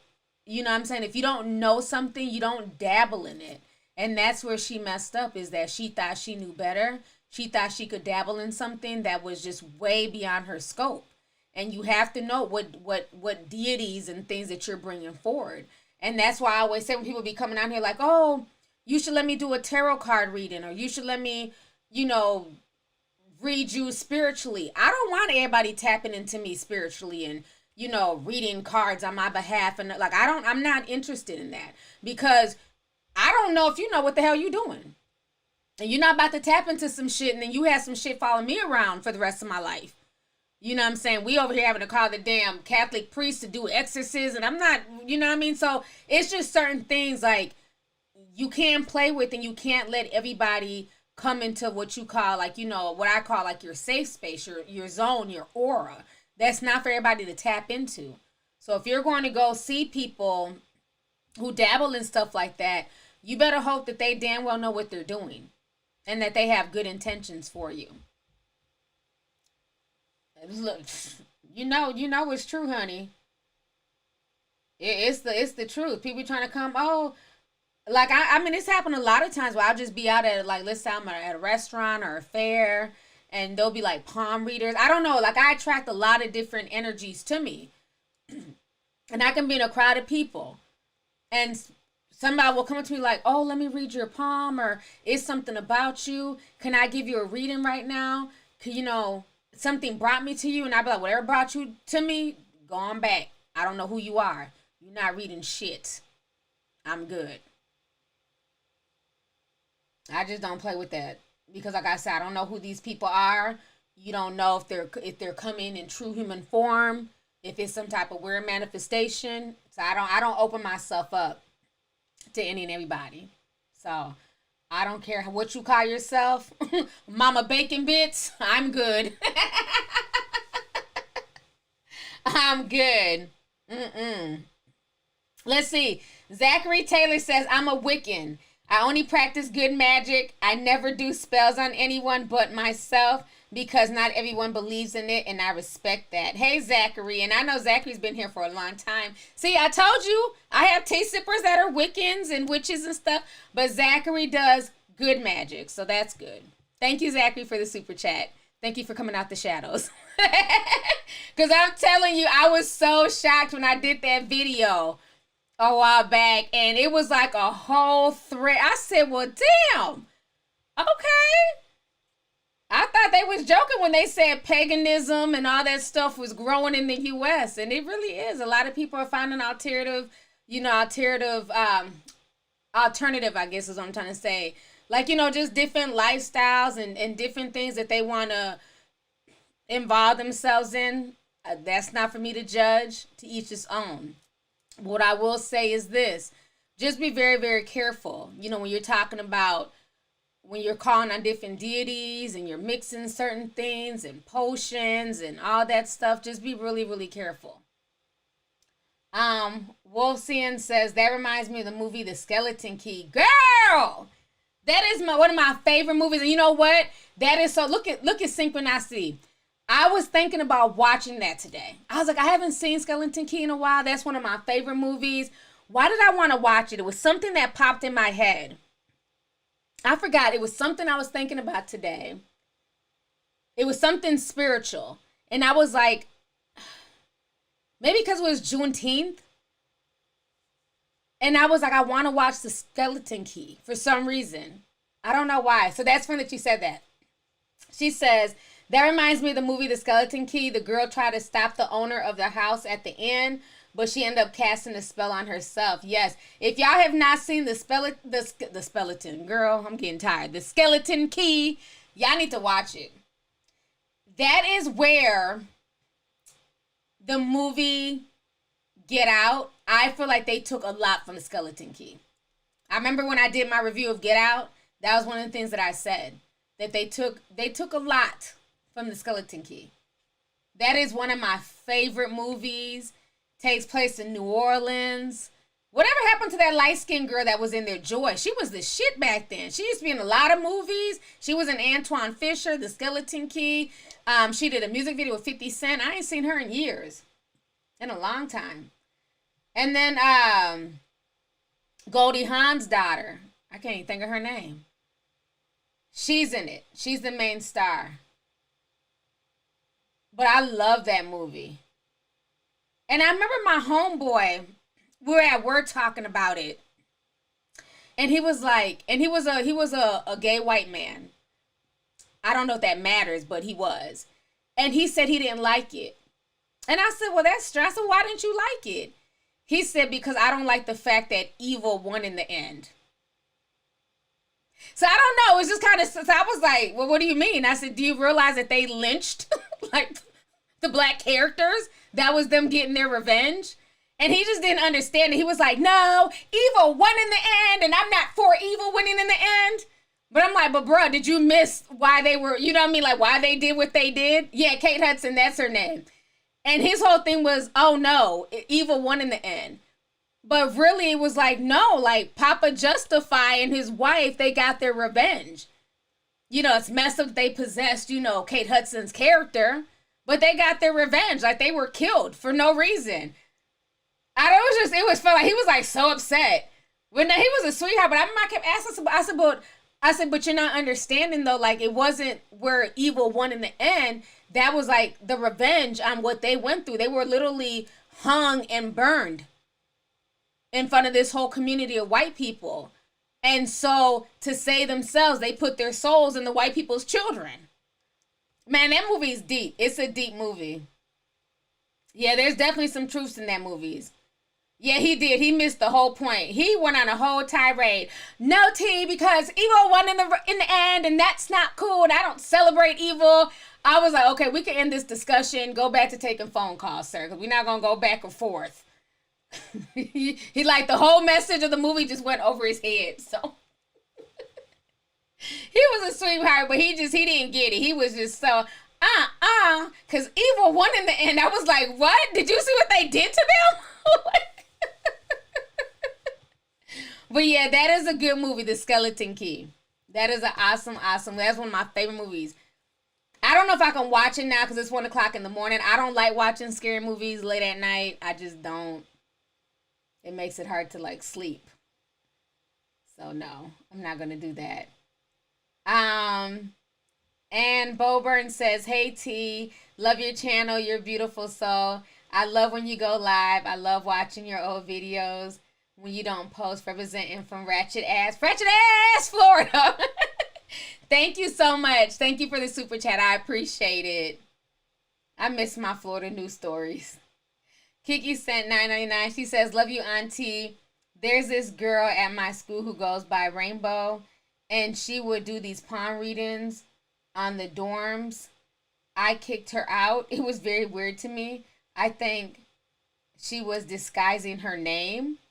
You don't put her on blast." Thank you so much for the super chat. Yeah, I wouldn't play with that either. I don't blame you. I don't think there's anything wrong with saying, no, I'm good. I don't, want to engage in that. And to the people who do, that's their business. But I think when you're spiritually sensitive, you just have to be really careful with who you allow spiritually around you and who you allow to read you and all that stuff. Kay Bryan says, "Hey T, thank you for being up. I saw you at Essence Fest, but I was too nervous to say hi. LOL, happy Juneteenth, Queen." Thank you so much and happy Juneteenth to you. Yes, I had such a good time at Essence Fest last year. It was awesome. I had a really good time. I met a lot of really cool tea sippers. I was out there working. It's unfortunate there's no Essence Fest this year. It's like really nothing. Like everything that should have been going on in 2020 it's like a wrap, which just sucks. Because I had a really good time. So I wish I could have met you, but thank you so much for the super chat. Angel Store says, at Gabby the Goddess, African spirituality is the original religion. Yahweh came out of Egypt. How you going to send a super chat to confront somebody? Okay, y'all are doing too much at 1:00 in the morning. Angel Star done sent a super chat to confront somebody named Gabby the Goddess, honey, and said African spirituality is the original religion. Oh, y'all are not playing today. She said, "You gonna see my comments, period." Oh my God, that is so funny. She straight sent the super chat to make sure her comment got seen and read. She said, I got your ass. Don't you come for my spirituality. Oh my God, Angel Star, you are a mess. Thank you for the super chat. Oh my God. Okay, on that note, I can't believe we have over 7,000 people still watching. It's 1:00 in the morning. It's probably all people in Europe too. Cause it's like 1:00 in the afternoon there, so it's probably a lot of Europeans and stuff. Okay, look at that. Somebody said, "I'm listening to you from Paris." I know that's right. Yes. Thank you. Oh, y'all are so funny. Please don't forget to hit the like button, you guys.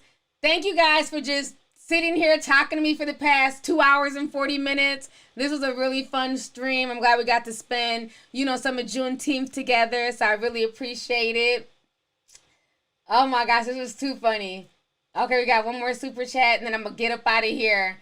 Little Eye says, DeAndrea Angel is a YouTuber that had a vid back in 2016 that said the veil lifting, and this was done in June after the Pulse nightclub shooting.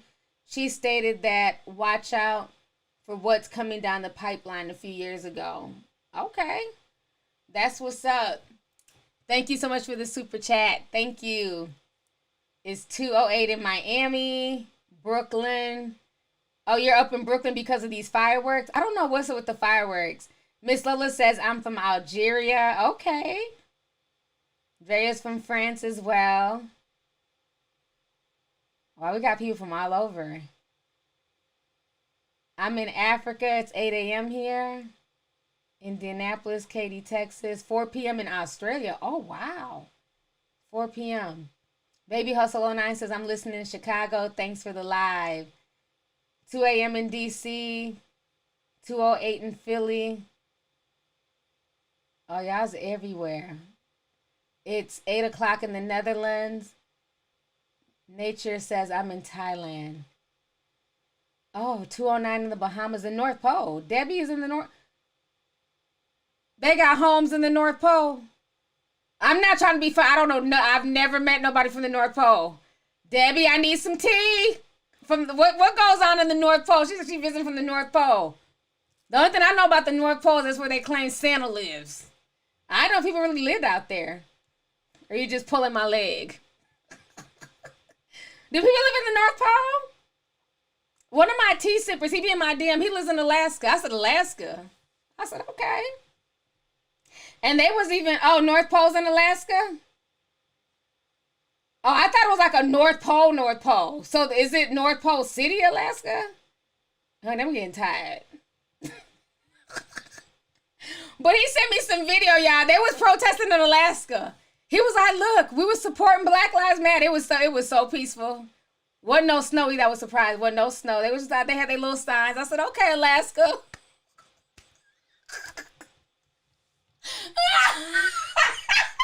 Nobody cared because wasn't no fires and looting. Wasn't no media there. But he made sure to send me some DMs, honey.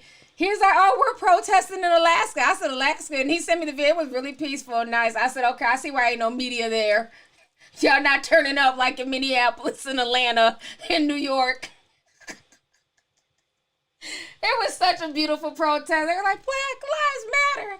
Black Lives Matter. I was like, okay, Alaska. No media in sight. If you would have sent me the video, I would have thought nothing happened in Alaska. But they did. They were protesting. He sent me video, honey. There was not one fire. There was not one looter. But I don't know what there is to loot in Alaska. But shout out to Alaska. I didn't even know that. I thought like the North Pole was, I don't know. I've just never thought about the North Pole. The only thing I've ever equated to the North Pole was Santa. I didn't know it was like a North Pole city in Alaska. Okay, Alaska is in the house. Shout out to y'all. But they did. They protested. They was in solidarity with the rest of the country. They had a little protest. It was about maybe 60 people, but they was out there. I was very surprised. I was like, oh, okay, so the media didn't cover y'all at all? He was like, no, I said, yeah, because ain't no damn fires. Ain't no excitement. You know, the media ain't shit. I told y'all today on my live stream on Instagram, they're like, dang, I can't believe, that part of East Lake Street, it's still, they're like cleaning stuff up, but you can still see like the burnt down, the ruins and stuff. They're like, the media don't even talk about this no more. I said, they left once the fires got put out. Once all the excitement, died down, they left and went on to the next city. And, when Philly burnt up their shit, they were there to film everything and talk about it on CNN. And once those fires burnt down, they went to the next city. Like, the media ain't shit, honey. Somebody said Eskimos' lives matter. You know what? I'm not fooling with y'all. I'm not fooling with y'all. I'm glitching. This stream is freezing up. So on that note, I gotta go. I've been on here for over 2 hours. I hope you guys had a good time. Thank you guys for staying up with me or waking up to me, whichever one. I appreciate it. And I'll try and come back and do another stream possibly on Sunday. So I'll talk to you guys later. Have a good night.